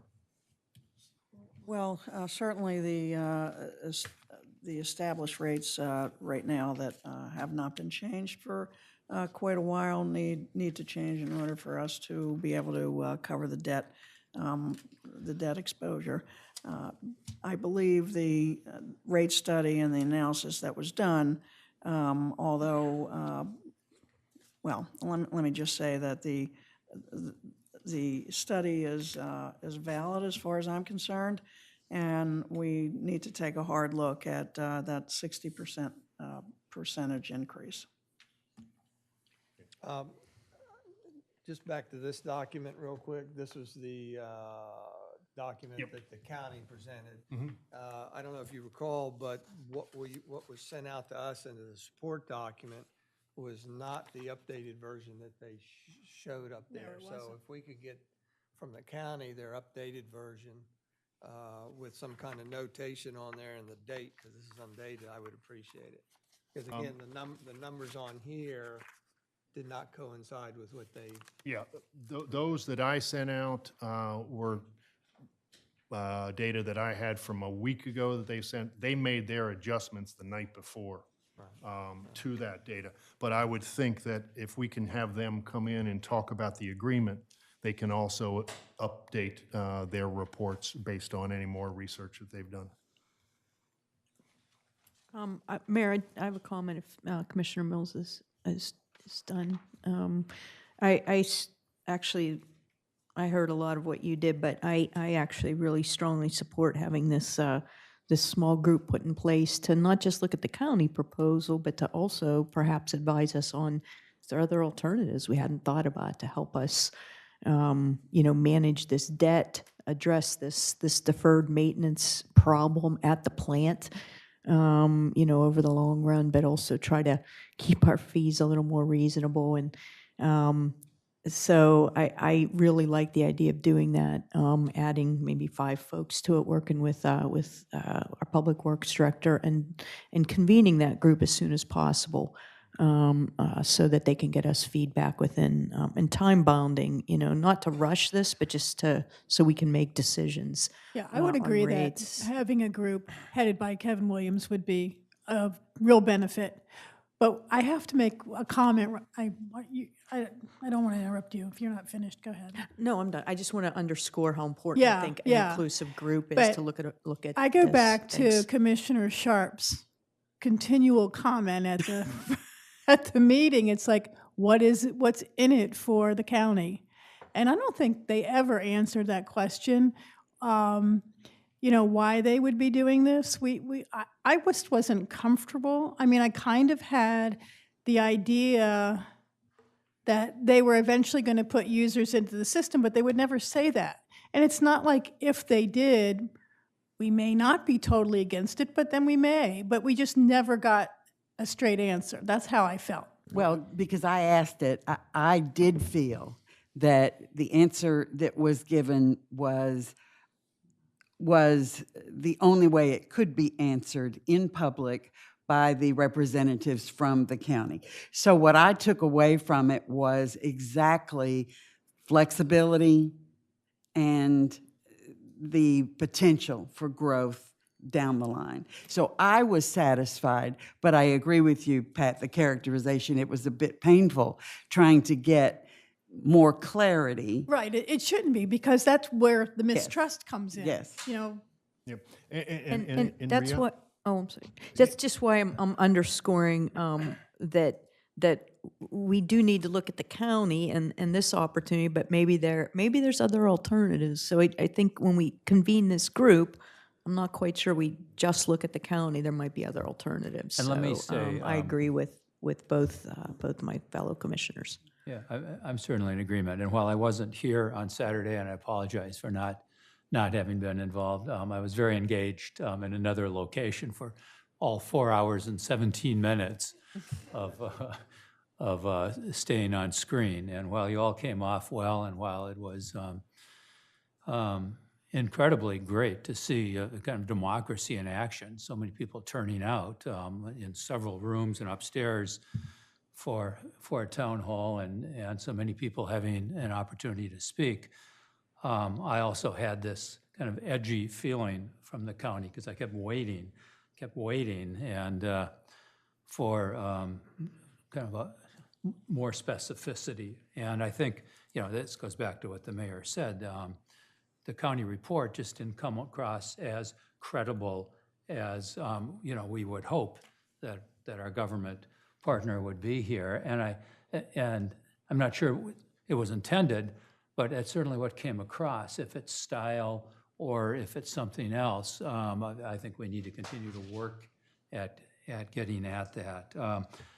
I'm certainly came away also from that meeting and then reading the enormous number of emails and comments that I think a committee, headed by Kevin Williams would be tremendous. But to have it really be a citizen-type committee, so it's not just staff or city hall folks, but that people with expertise in our community really have some input and that we move as quickly as we possibly can on this. Well, my expectation is that this conversation should be at an advertised meeting in the future. So I personally want to come back to the wastewater wet rate increase and the water increase. We're talking about two items, and have the city manager start again with her proposal and what the rationale is, please. I'd like to talk just about a couple of takeaways that I had from that meeting that I found were very helpful. And one was the fixed cost or the connection cost that we charge $4 a month, and Lewis charges $60 a month. So in other words, our fixed costs, I mean, we 3 months of the year, we get all of this income. The rest of the year, we're in a negative position. So I don't see that is paying for our fixed cost, our staffing, our maintenance. That, I think we need to look at how we currently charge wastewater rates and water and make a change there. So that was my big takeaway from there, and just in terms of learning more about other municipalities and what they're doing and what we're doing. So that was a big win for me. I agree. I believe in that hybrid billing system, but what's the appropriate time to address that? Is it now? Or do we resolve this county thing and then address it? I think there's two things. I'd like to bring in the county as soon as possible because, the county, although they put together a presentation, it wasn't necessarily a formal proposal. I had spoken with them and I had said, let me see what kind of alternatives you may have to us just ramping up rates 60% and trying to figure out how we're going to borrow as we move forward and trying to figure out when we can afford to do the things that need to be done as soon as possible. And so they put that together. Now, answering specifics, I don't know that they're going to dig down deep until they know that we're seriously interested. However, how can we be seriously interested if we don't know anything? No, exactly. And that's why, a lot of the questions that came up on Saturday, I think can be answered by the county when we go nitty-gritty right through the agreement, because that was not done. And the agreement lists actually what the county can do, who the county can sell this to. Well, they can't sell it to anybody, but those type of things. And so I think that would be helpful. And simultaneously, having a group, talk about the possibility of designing some kind of a hybrid system, because I agree with you 100%. $4 a month doesn't make sense, but does $65 a month make sense? Not necessarily, but maybe it's, a certain amount per month for this level, and then next level is different, so that it kind of squelches some of the ideas out there that the high users are going to get such a deal and the low users are going to be penalized, and so that it's more balanced. And I don't know that the balance is going straight to 60%, although that's the way we've been talking for the last 10 years, is going up by a percentage. I think it's something in between, like a level for the ready-to-serve fee or the service fee. Maybe have that level steps. Usage, 5 cents per 50 cents per 1,000 gallons, as we're doing today, and then maybe a rate, a flatter rate, or maybe graded or tiered for the actual fixed cost of the debt service. So that everybody feels it one way or the other, and it's fair, equitable, but it also pays the bills that we've taken on. And from that perspective, we can look at that hybrid, and simultaneously, the county talks to us about their thoughts, and we can focus in and get them to focus in on the exact of what they're talking about long-term, what they can and can't do, and go from there. As far as to Commissioner Schlosser's thing about going outside, I don't know that anybody but Tidewater or Artesian out there would be willing to even look at this, and I think they're a lot lower on the totem pole than the county is in people's feelings. So, but I mean, yes, it's something to think about, but I don't know that, the county is our partner, and they would like to go up to 50% of the debt. They're not there. They're at 42%. And again, that's something that's in the agreement. You know, they'll only go up probably in the debt side if we're looking at getting this work done. You know, one of their big concerns is in our agreement, Phase 3 is supposed to be done by, I think, 2019, which is today, this, you know, 12 months from now. I don't know that we're even close to it because we had to do design work, find the money, so on. So that's kind of where that is. And so I think it's going to be the best thing that we can is get the county in here as quickly as possible.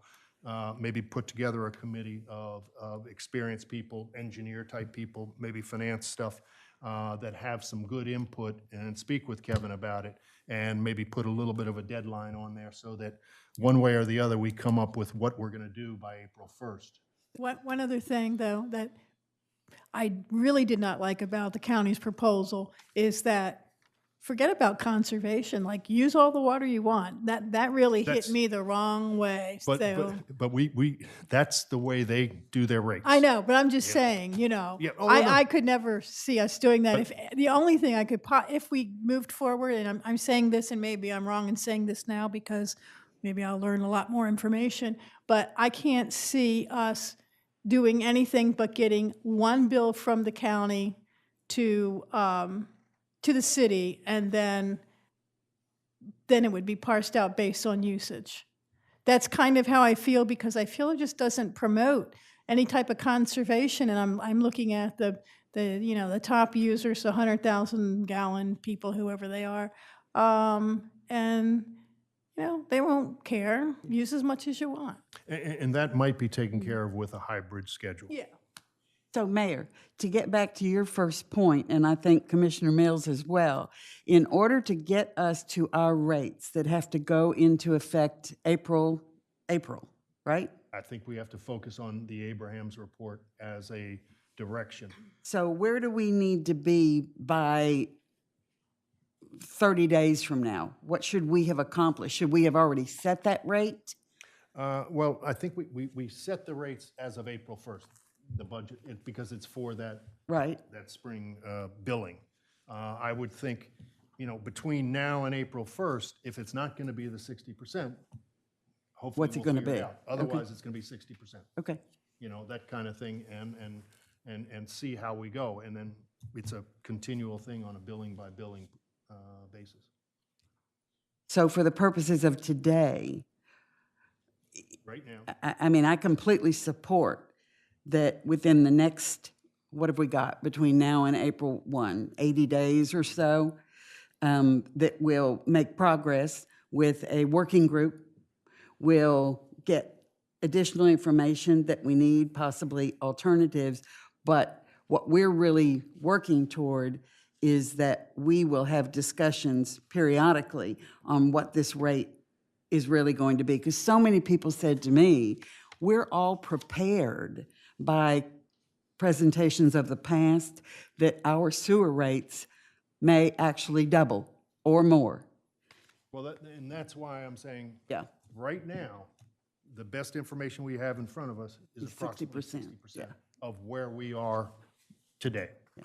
And, you know, whether you have a $100 bill or whether you have a $1,000 bill. So what more do we need to do today? Nothing? You know, Okay. you know, it may be a portion of the Okay. budget to talk about it, but I think Well, that's. we've been talking about wastewater rates, correct? Yep. But we also We did need to talk talk about about water. water rates. Abraham says as proposed water rates in that proposal as well. They just have 0%. Well, that's for borrowing. We can't borrow.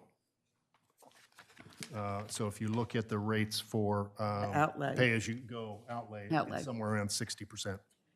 And again, even on water, I think as we look at maybe a hybrid rate for the wastewater, I think we should think about it water as well, because the service charge for water is even less. I get 0%.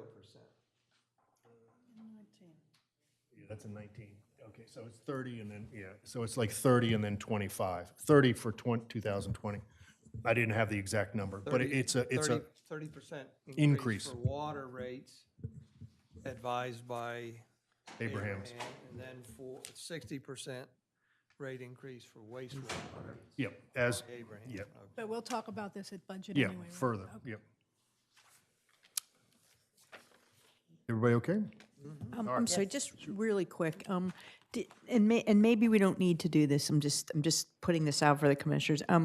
In terms of the scope of work for what Kevin and the group are going to take on. I mean, do we feel that that's just something we want Kevin to propose and lay out, or I'll speak is to that the city something? manager and Kevin, and we'll put something together and we'll Okay. hand it out to the commissioners. Okay.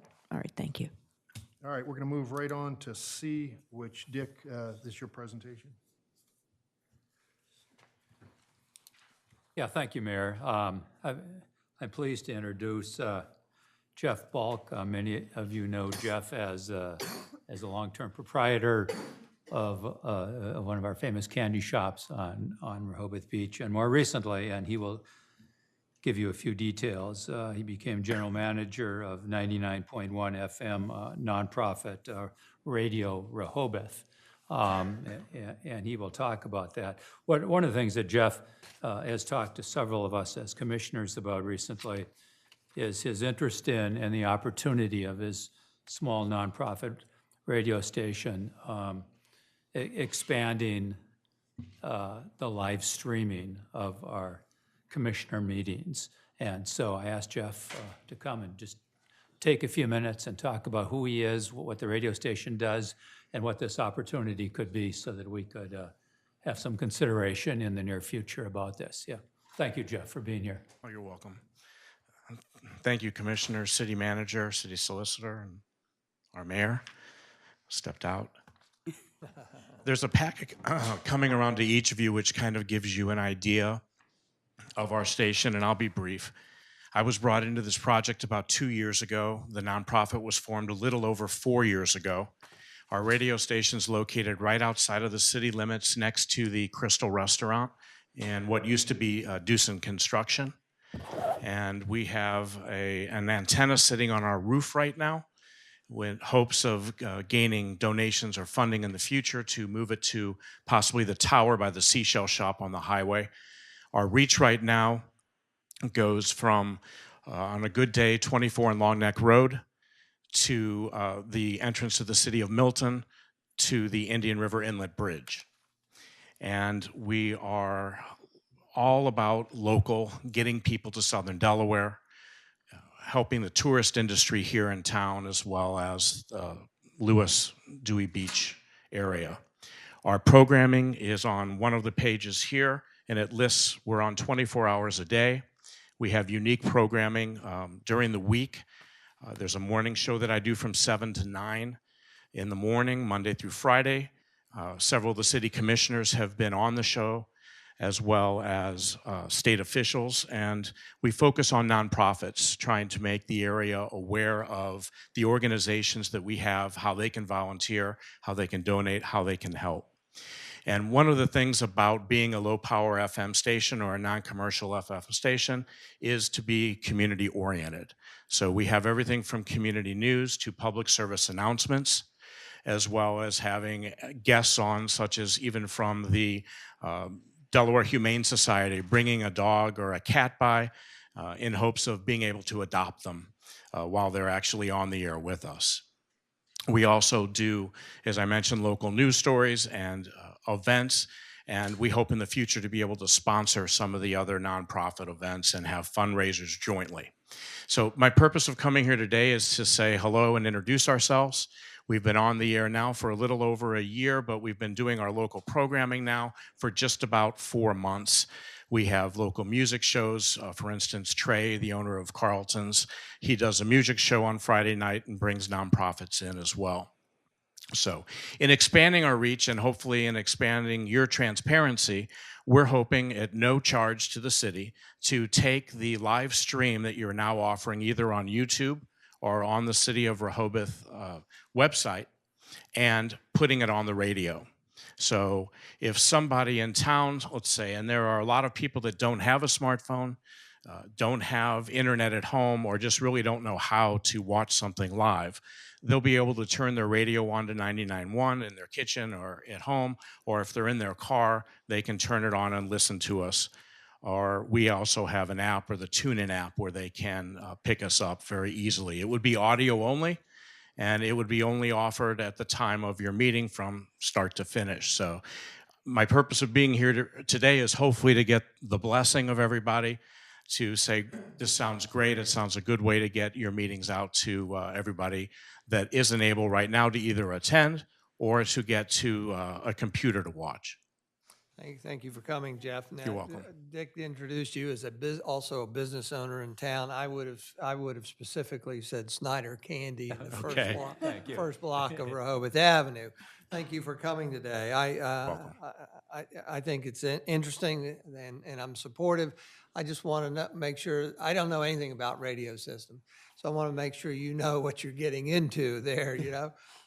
We recently had a 4.5-hour meeting. You know, the duration is questionable. We can't ever say when we're going to be there. We also have pauses during our meetings. You know, we've had groups in and speak, and then we've paused for 5 minutes. We've gone into executive session where we've gone into a different room, and there is no voice for 20 minutes to an hour or something like that. Are you able to handle that kind of thing? Well, Commissioner Mills, how it works is someone would actually have to be at the board. There's a wire that goes from the computer to the board. It's turned up when the meeting's on. It's turned down when the meeting's off. We do play music during the day and the evening, and we would take a break or have somebody local in the studio that could talk during that period of time. So what kind of music would you play if we're in executive session? The music that we're playing now is either 80s music, or early in the day we play 50s and 60s. So I don't think it would be anything different, and you would not hear it here. Right. What do you need from, oh, sorry, Tony, go ahead. I'm just curious, Jeff, are there other nonprofit radio stations that you're competing with? Commissioner Sharp, there's one in town. We're not competing with it. I'll say in town, meaning Southern Delaware. There's one in Georgetown. It's a religious station. Okay, thank you. And Welcome. Jeff, what do you need from the city to be able to do this, or can you just do it now and you're coming to us as a courtesy? Is there something technically we need to expose for you to be able to stream this? It's a great question. Commissioner Schlosser, no. I'm coming here asking for not necessarily your permission as much as your blessing, saying, hey, this I think is a great thing for the city. We're getting the signal out there to people. You could put it in your press releases if you wanted to, when you were mentioning that they could go to your website and listen on 99.1 FM. I'm not saying I'm going to go ahead and do it if you all aren't in favor of it. That's not what I'm saying, but it's a matter of one cord going from a computer to our on-air board that makes So it work. Any radio station could do this, actually. And some right now are already using your feed, the Yes. Sussex County Council feed, and pulling quotes from it for their news rather than being here with the camera, for instance, and recording. I've seen it, so very well done, actually, by the news stations, I thought. But anyway, I'm not seeing, unless city manager or somebody, I think anybody has the right to do this. I appreciate you coming in, but I think anybody has the right to take this feed unless there's something. Well, I mean, this isn't anything that should stop holding anything up. I mean, there could be a copyright issue where if it was not a nonprofit, a profitable organization would be benefiting from you, and you could have a copyright claim. But that's not, I think, an issue that we're even considering. Okay. So legally, is there any issue, or Sharon? There's not an issue. Mr. Hamby, the IT director, is here to address any questions that you might have regarding our system versus, putting that through any radio station. Currently, the licensing that we're publishing this at YouTube under requires your permission, basically. They need to come to us to rebroadcast that in its entirety. I believe it can be used with permission by other media outlets, but reading through the terms that I've seen as documented by YouTube, using that standard licensing agreement would require your authorization. Whose authorization? The commissioners. Why wouldn't it just be the city? It could be the city managers. I think that would be one or the other. I'm not sure who would have to. So As long as it's open, live, yeah. Is that right? Correct. It would be live. There's no and commercials. No commercials. No, we're a non-commercial station, and we would not charge anyone to underwrite it or sponsor it. It would be something we would be putting out there for the community. We're good. I would just recommend we leave it up to the city manager and IT I'm director. not sure I agree with having the city manager make that decision, only from the standpoint as I think, as commissioners, giving our blessing is important. I mean, actually, figuring out what the license, that's that part Oh, of it. yeah, I well, just that's meant the fine, but execution, yeah. I support this. I see no reason why we wouldn't do it, so I would certainly give my blessing. I don't see a downside, only just one comment, and I told Mr. Hamby this earlier. We were getting such positive feedback, I thought, of the fact that our most recent town hall was live streamed because of people either being sick or out of town or whatever the situation might be. And I did have a call from someone in town, full-time, does not have a computer, that could really benefit from the days of radio. That's what we're hoping. Which are very retro and coming back. Yes. It's a good thing. Yeah. So I'm groping for, is there any downside to this that I'm just not seeing? As my blessing, and Yeah. again, the only thing I'm saying about the city manager is leave it up to the city manager and Max to determine whatever licensing, agreements that we need to adhere to, so. That's Great. okay. Thank you, Jeff. Appreciate Okay, that. Mayor, is this something that we would vote on in a formal motion, or?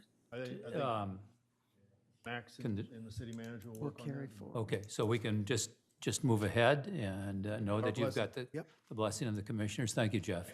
Good luck. All right, we're going to move into our last discussion, is the discussion of Chapter 230, Special Events of the City Code. I think you guys all have this in your packet, and Lieutenant Riddle's here and Chief Banks. You heard a number of the comments from the audience, a number of people that have left already about the ordinance. Maybe Lieutenant Riddle, if you wouldn't mind, if you could give a brief summary of the ordinance itself.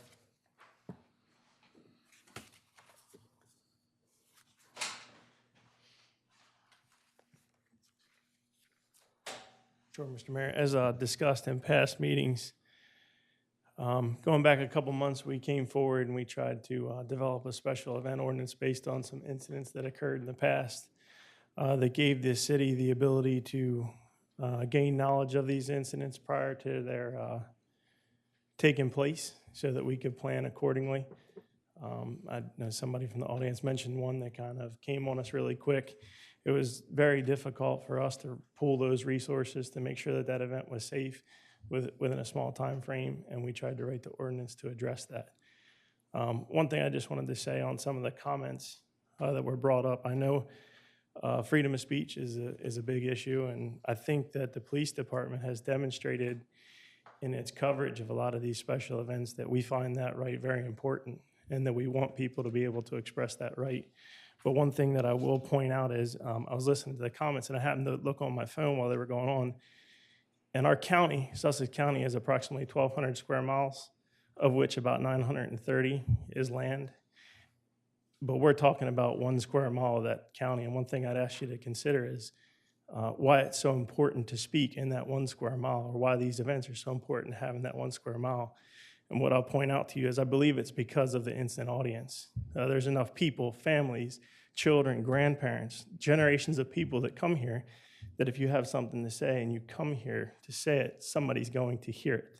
And that is the reason why I believe people want to come here. But what I want to point out, what I really want to highlight is everybody has a right to free speech, but we have an obligation as a police department to maintain the safety of all those people who didn't choose to walk into that environment of that free speech or that event. We have to look out for those people, hence the requirements, hence the timeline, so that we can properly prepare for whatever we have coming for us.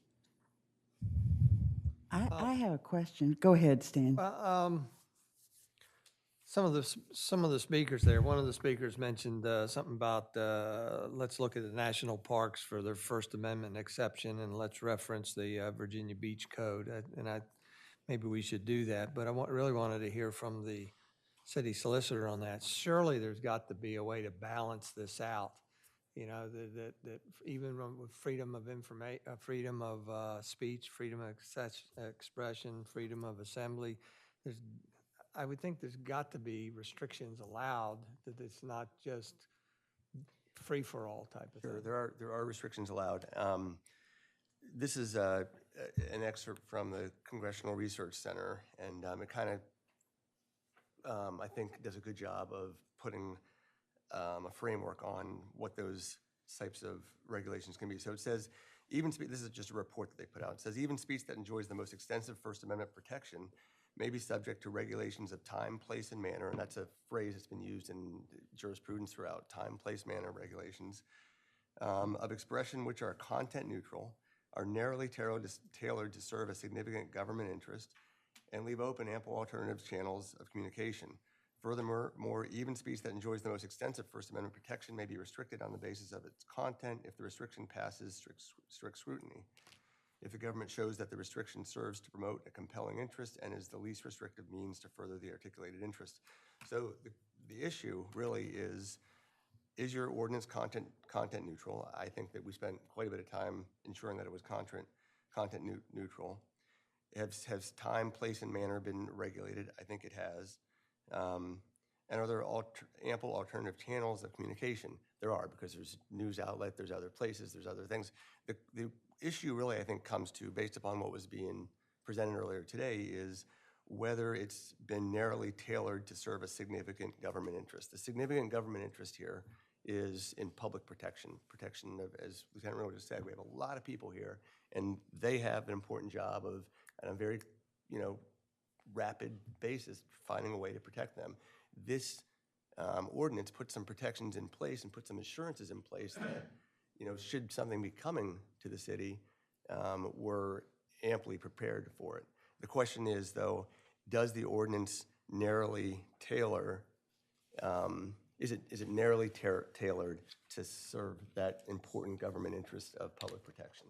I think that's what it comes down to. And I'm not giving advice or stating my legal opinion one way or the other whether the ordinance is sufficiently narrowly tailored, but I think that's what the question would be if a reviewing court took a look at this. Yeah, I made a lot of notes when each of the speakers were up there giving their talks. A couple of things. One is there a possibility for, someone talked about the fee being punitive. If you're talking about maybe 25 people getting together to protest the idea of offshore drilling, that we want them protected, but at the same time, do they need to apply 8 weeks in advance for something like that? And so there should be some provision to waive some of these fees, it seems to me. And this whole idea, too, is the right to respond to breaking news. That one kind of, made me think, wow, something to be said for that, right? Pat, you just touched on my question, so could I just dovetail Go for a ahead. second? I wanted to understand in practical application, if we got a request today for a group demonstration for a week from today, do we reject that out of hand, or how is it evaluated? Is that a fair question? Fair. Per our current ordinance, the timeline is 8 weeks. So we would reject it? Yes, ma'am.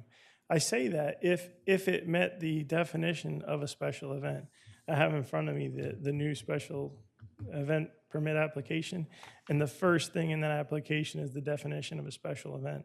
So what we're asking people to do is fill out that form, tell us all the details of what you're about to do, and then we can review it to see if it. Could you read the definition of the Wait a special minute. event? Wait, before we do that, and I want to hear it as well, do you even get that far if it's within just 7 days? Well, one of the things so when we talked about this before at a past meeting, this came up, and one of the things that the city solicitor touched on is we have to be content neutral. If we make exceptions, I think that's the part that if we're going to do that, it has to be done with care, because why make an exception for one person as opposed to others? So what I'm trying to grasp is no matter what, the 8 weeks at this time. That would be my recommendation right now. Applies to everything. Correct. And so you don't even get as far as the form. Correct. Okay. I just wanted to get clear on that. But only if it's a special event. And what's the definition to Commissioner But a Calusi? form What's the still has to definition? go in, it sounds like, Well, and it's then not- a Well, no, determination for a is made. Well, you know, they could read to the person who calls up and says, we're going to have, 25 people and we're going to protest something. Is this a special event? Read the And- definition and make a determination Who whether makes it's a that special. determination currently? I would imagine the police department does. Based on the ordinance. Correct. So what's the definition of If special? it- if- What is the special? Can you just read If it it real were, quick? if it were a situation where, let's say it was a very small group of people and they weren't going to fit this definition, I would ask them to fill this out so that I had in writing what they were planning to do, so that if we saw it, we could say, yeah, you're fine, you're not a special event. But at least we have some sort of documentation that if they didn't tell us the truth, and that's part of the ordinance. That was a really important piece of the ordinance, was that you had to provide complete, accurate, and important information. So did you want me to read it? I can read it if you like. It says, a special event is defined as any public assembly. Now, I just want to point this out. This was written for the permit so that it's understandable. It's not the exact term from the ordinance, but it's very close.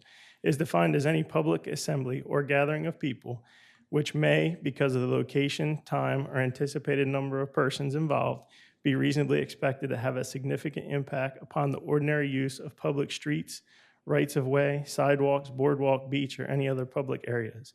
By way of example, and not in limitation, special event includes fairs, festivals, parades, motorcades, bicycle rides, races, rallies, marches, processions, walking events, running events, and concerts. Private social gatherings on private property or funeral processions are not included. So we've got groups that come on an annual basis. Buddy Walk, we've got Sea Witch, which closes streets. We've got MLS Walk, Broad Walk, and some of these different functions there. But then we've got coastal cleanup. We've got, say, a sea level rise protest, the impromptu responding to things. I imagine it's not black and white.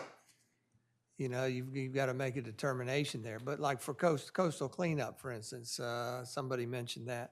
You know, that's hosted by Department of Natural Resources on an annual basis, and you might get anywhere from 50 to 100 people here. Is that a particular concern, or?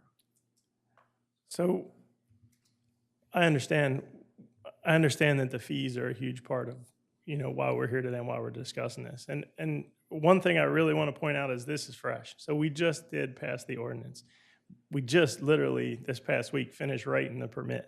So what I'm trying to say is we haven't really had a chance yet to get into the internal procedures as to how we're going to do this. When it comes to the fees, if we can establish content neutral procedures internally to say this part of the fee can be waived for groups doing such and such. We haven't got to that point, in enacting the ordinance yet. We're trying to get there. To get people to fill this out and to examine it under the ordinance and develop those internal procedures. So, sorry. I think one of the important things for me, though, Lieutenant, is does a coastal cleanup fit the definition of special event? Because if it doesn't, then the fee doesn't matter and the time to Correct. process doesn't matter. And If you're asking me my opinion, no, it does not. how about a protest? We've had some protests here on and off in the past several years that people show up with the placards. It would be very important for them to let us know the terms of such protests. So in looking at the definition, where are they going to have it? How are they going to do it? How many people does it involve? Is it going to affect, or possibly, remember when you have protest, as we discussed before, then you have counter protest. Does that then bring into question the safety of the public and the people around it? So every protest or every incident is going to be its own unique incident that we're going to have to examine. I mean, from what I see, going back to Commissioner Sharp's example of somebody calls you up week, whatever, it sounds like to me that if they call you up and say, oh, can we do it? I mean, it's not just, oh, okay, no, you can't. But conceivably, if you fill out this application, you fill that out and you may say to them, by the way, this isn't a special event, so yes, you can. If it is a special event, then all of a sudden it starts to click here. Because, you know, something that comes up within a week could conceivably be a big old protest that needs police presence, and it's a safety issue. And that's what this ordinance is all about. And as as Lieutenant Riddle said, this is just kind of got the ink still wet. And this is something I think that we have to, you know, set in place a policy, if you will, protocol to follow, and then let's see how it goes. Now, is that to say that somebody calls up and says to Lieutenant Riddle, oh, $600 is too much? Oh, it's $100. No, it's that this is what the structure is, and conceivably, someone may fill out the application and not fit into this, but they have all the information. They hear it's 6 or 12 people, and we're just going by to pick up trash on the beach, no protest, whatever. Or even somebody that goes out there, a group of 4 or 5, and they just want to read books or something like that and recite that out on the beach. I mean, that's their right, you know, for their First Amendment right to speak out. But is it going to cause a commotion? And I think that's what this is for, is causing a commotion almost. Thanks, Lieutenant and Chief. It seems to me that, and I include myself, I was new, but I also voted to pass this, and without possibly being smart enough on its background and thinking through some of these things. But it seems like we approved this without all of the details being put in place. I mean, you said you're still working on them, and there are still things to do, and yet, so the details are not in place, and yet, you know, a couple of the speakers this morning used words like justice delayed is justice denied, and so some of that could well be happening right now because we as a city don't have the details in place, and I think we need to revisit this. Well, it and- seems to and me. think that through. Yeah, if you could maybe look at a two-part type of application, maybe the first one is a very short one, and then it triggers the longer form. And I think both of them need to be available on the website. I don't know, maybe they are, maybe they aren't, but I think they probably should be. If you had to have somebody come down in person to do this, I don't know that you necessarily need, maybe for the second piece, but for the first piece, I think, you know, perhaps we're in a situation then you can say you've got to fill out the long form, or you know, you have 5 people on the beach reading the Bible to people going by, maybe it's not a big deal. But just a suggestion, I don't know. I mean, it's not a long form. This is what it is. And again, it's just, they're trying to figure out exactly what the situation, what the structure of the whole thing is. And I go back to the timing portion. I think we got this first emails on this about a month or so ago, 3 weeks ago. And had they sat down with Lieutenant Riddle and filled out the form, you know, I think they could probably have the protest within a week or so, or whatever corresponds to the 8 weeks. Now, the $600 is something different, but again, I would think they look at it from the perspective of having a fee, but, you know, is there a need for police, or is there a need for other people to be there? And I think that's part of the administration of the fee. Could I just finish, because this kind of tags on what I was saying, then we'll go. Well, thanks, Lisa. It seems to me that while this is a work in progress, that it's very judgmental in terms of deciding what is a special event until we maybe get to that point down the road where we have developed some categories so people could say, oh, we fit in coastal cleanup, fits right here. It's likely not a special event.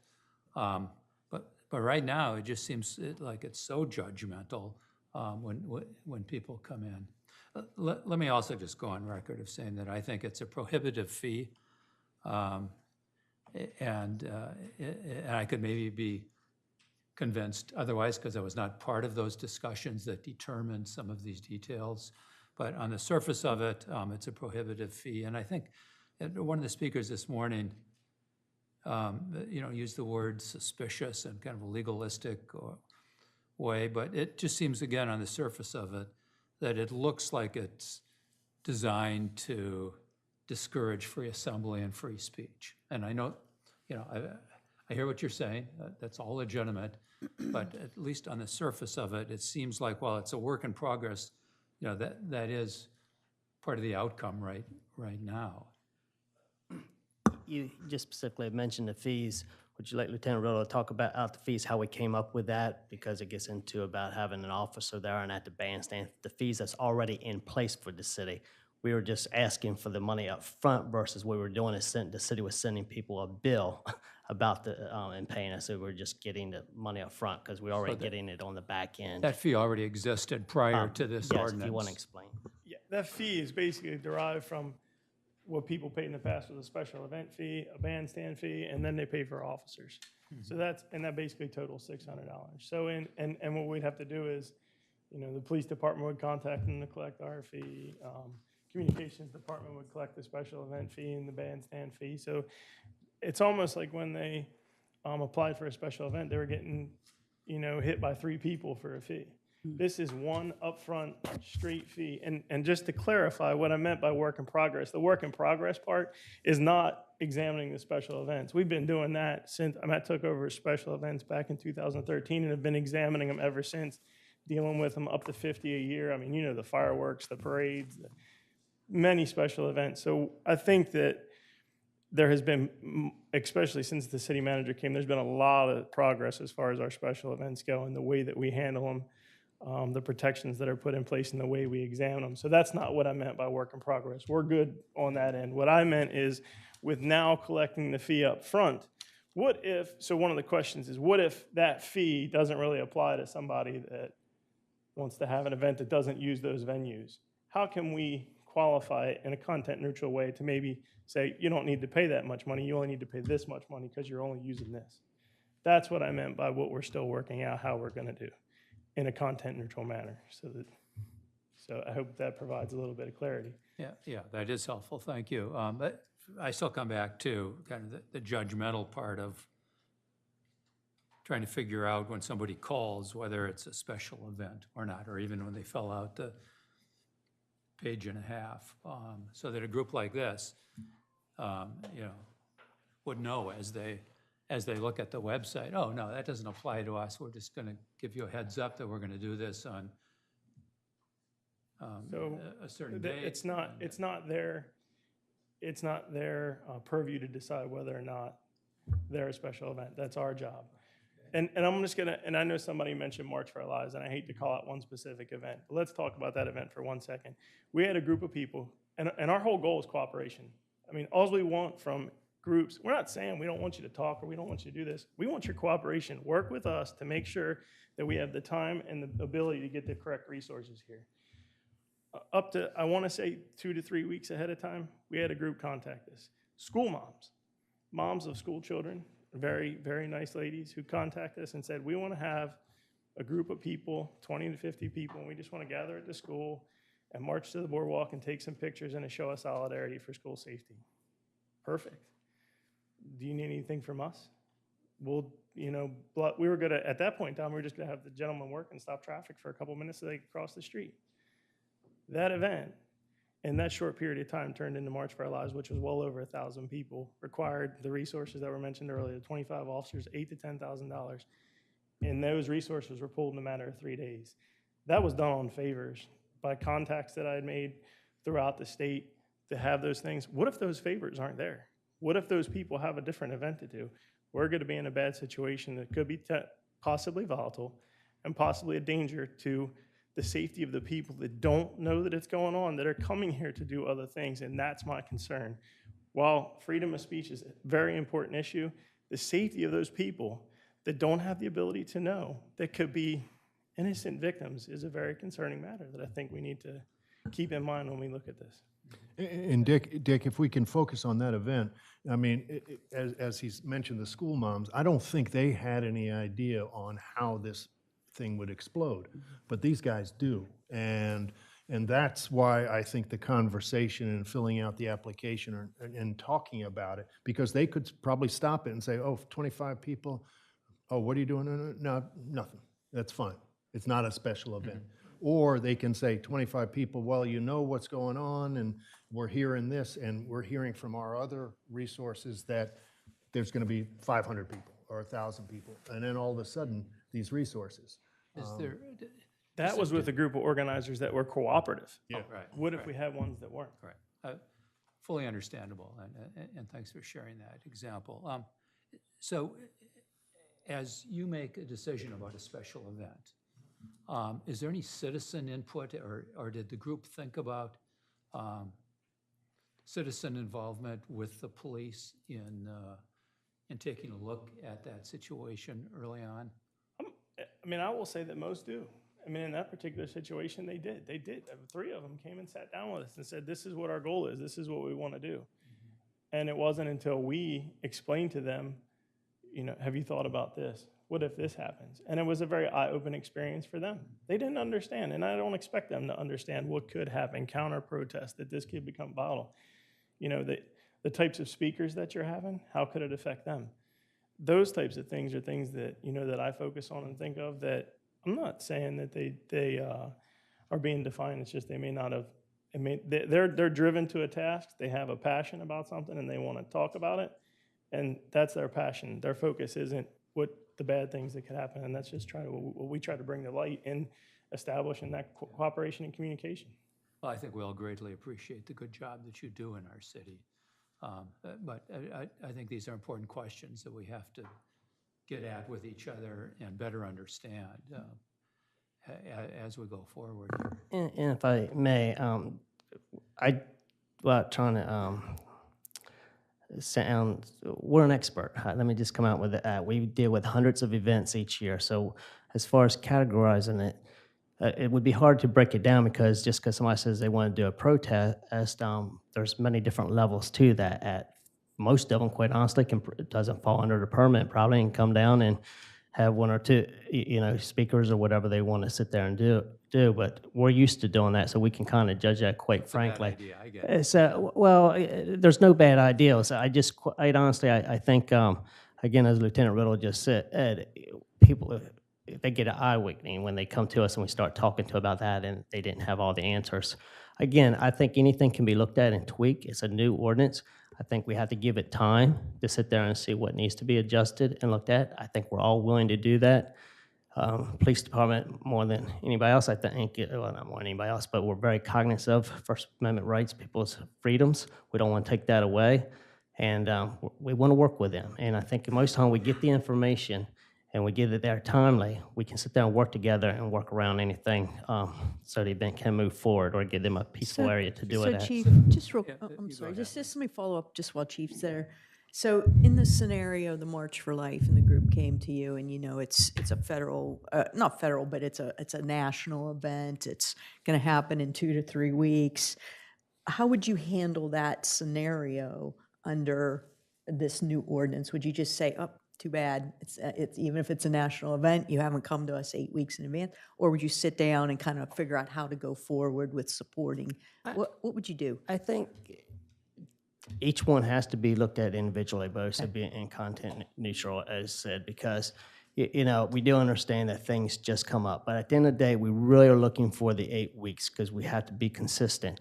But we do realize things come up that are timely right away. Hey, and again, if it may or may not fall under a permit that's needed, because just because something timely comes up and we want to do a little protest right there with picket signs on the sidewalk. Well, as long as they're not blocking the full sidewalk and all, the roadway is not being blocked, and we don't have to have detours, it's not going to fall under that. So I think everyone has to be looked at individually. So, you know, I think the 8 weeks is important, but then again, it may not fall into that category.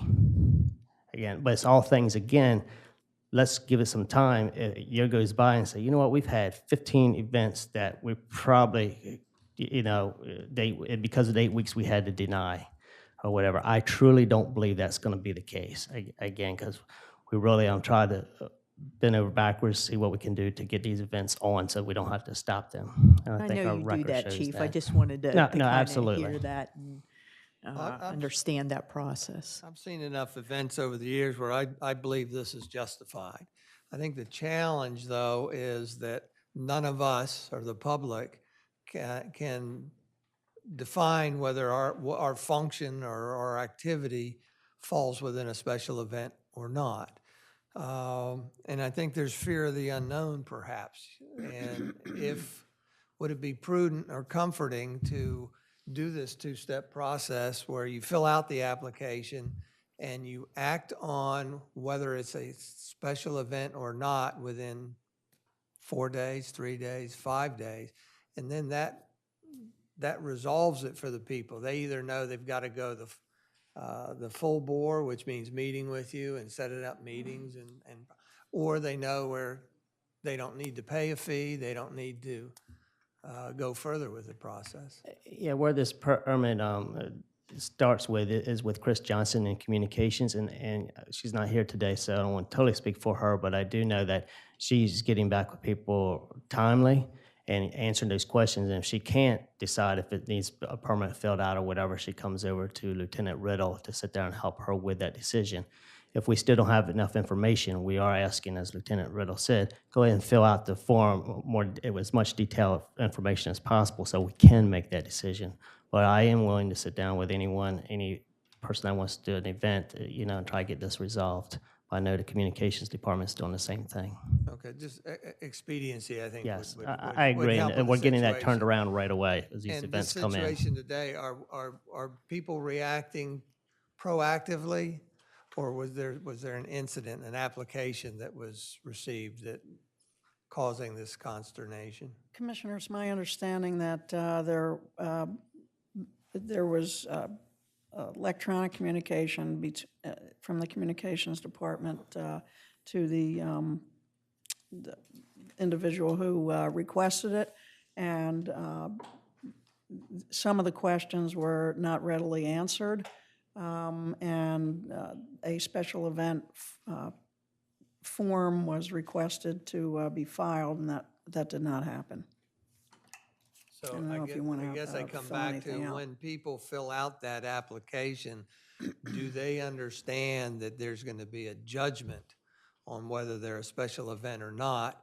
And if that judgment is received and if that judgment is received and they're not a special event, they're free to go. But if that judgment is that they are a special event, that there's a longer process to go. Do the people know that? Yes, the people know that, and that information is provided.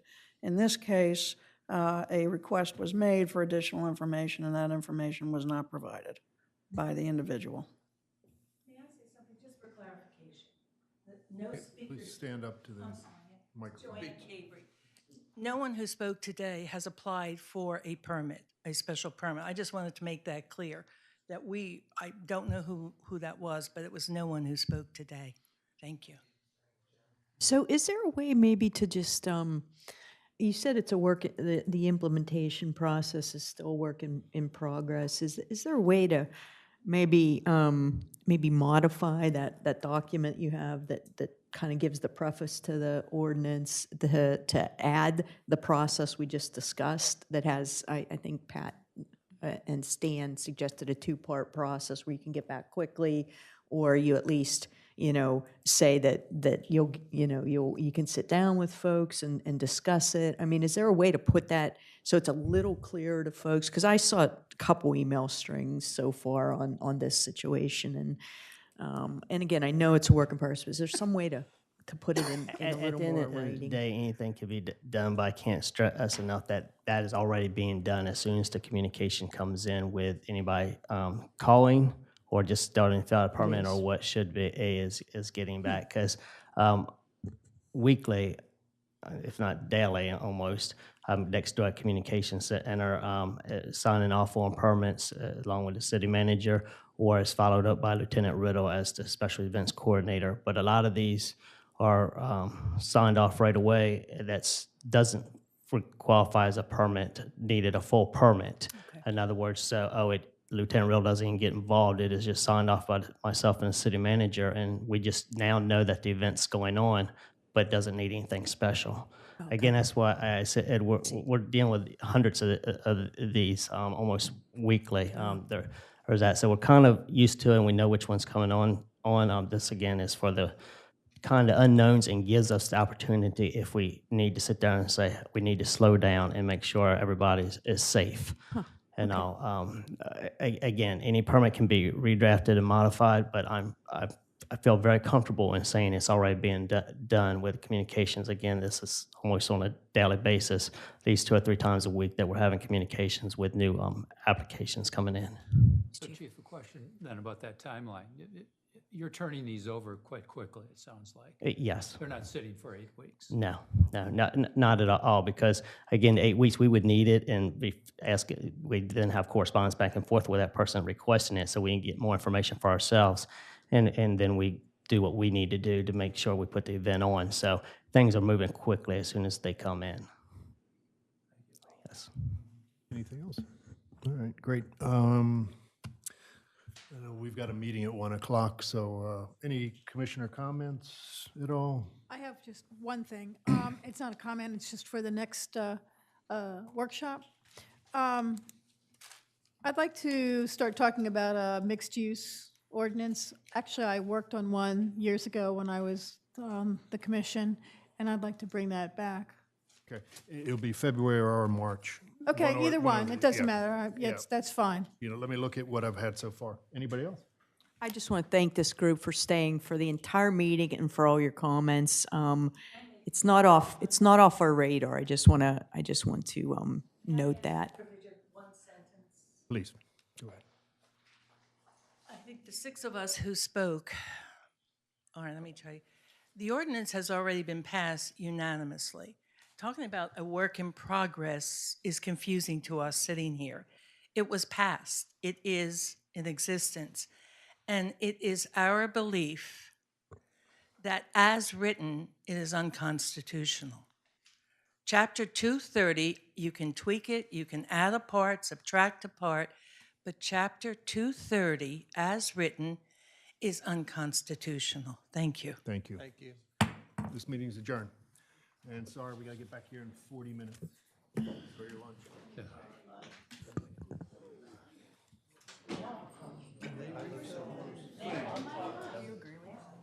No, Third. I'll have Ann do it. Mine's empty.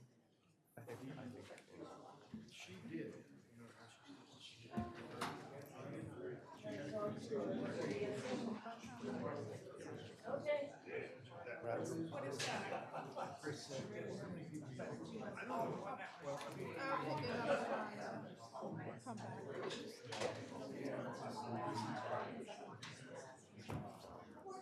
I'm trying to.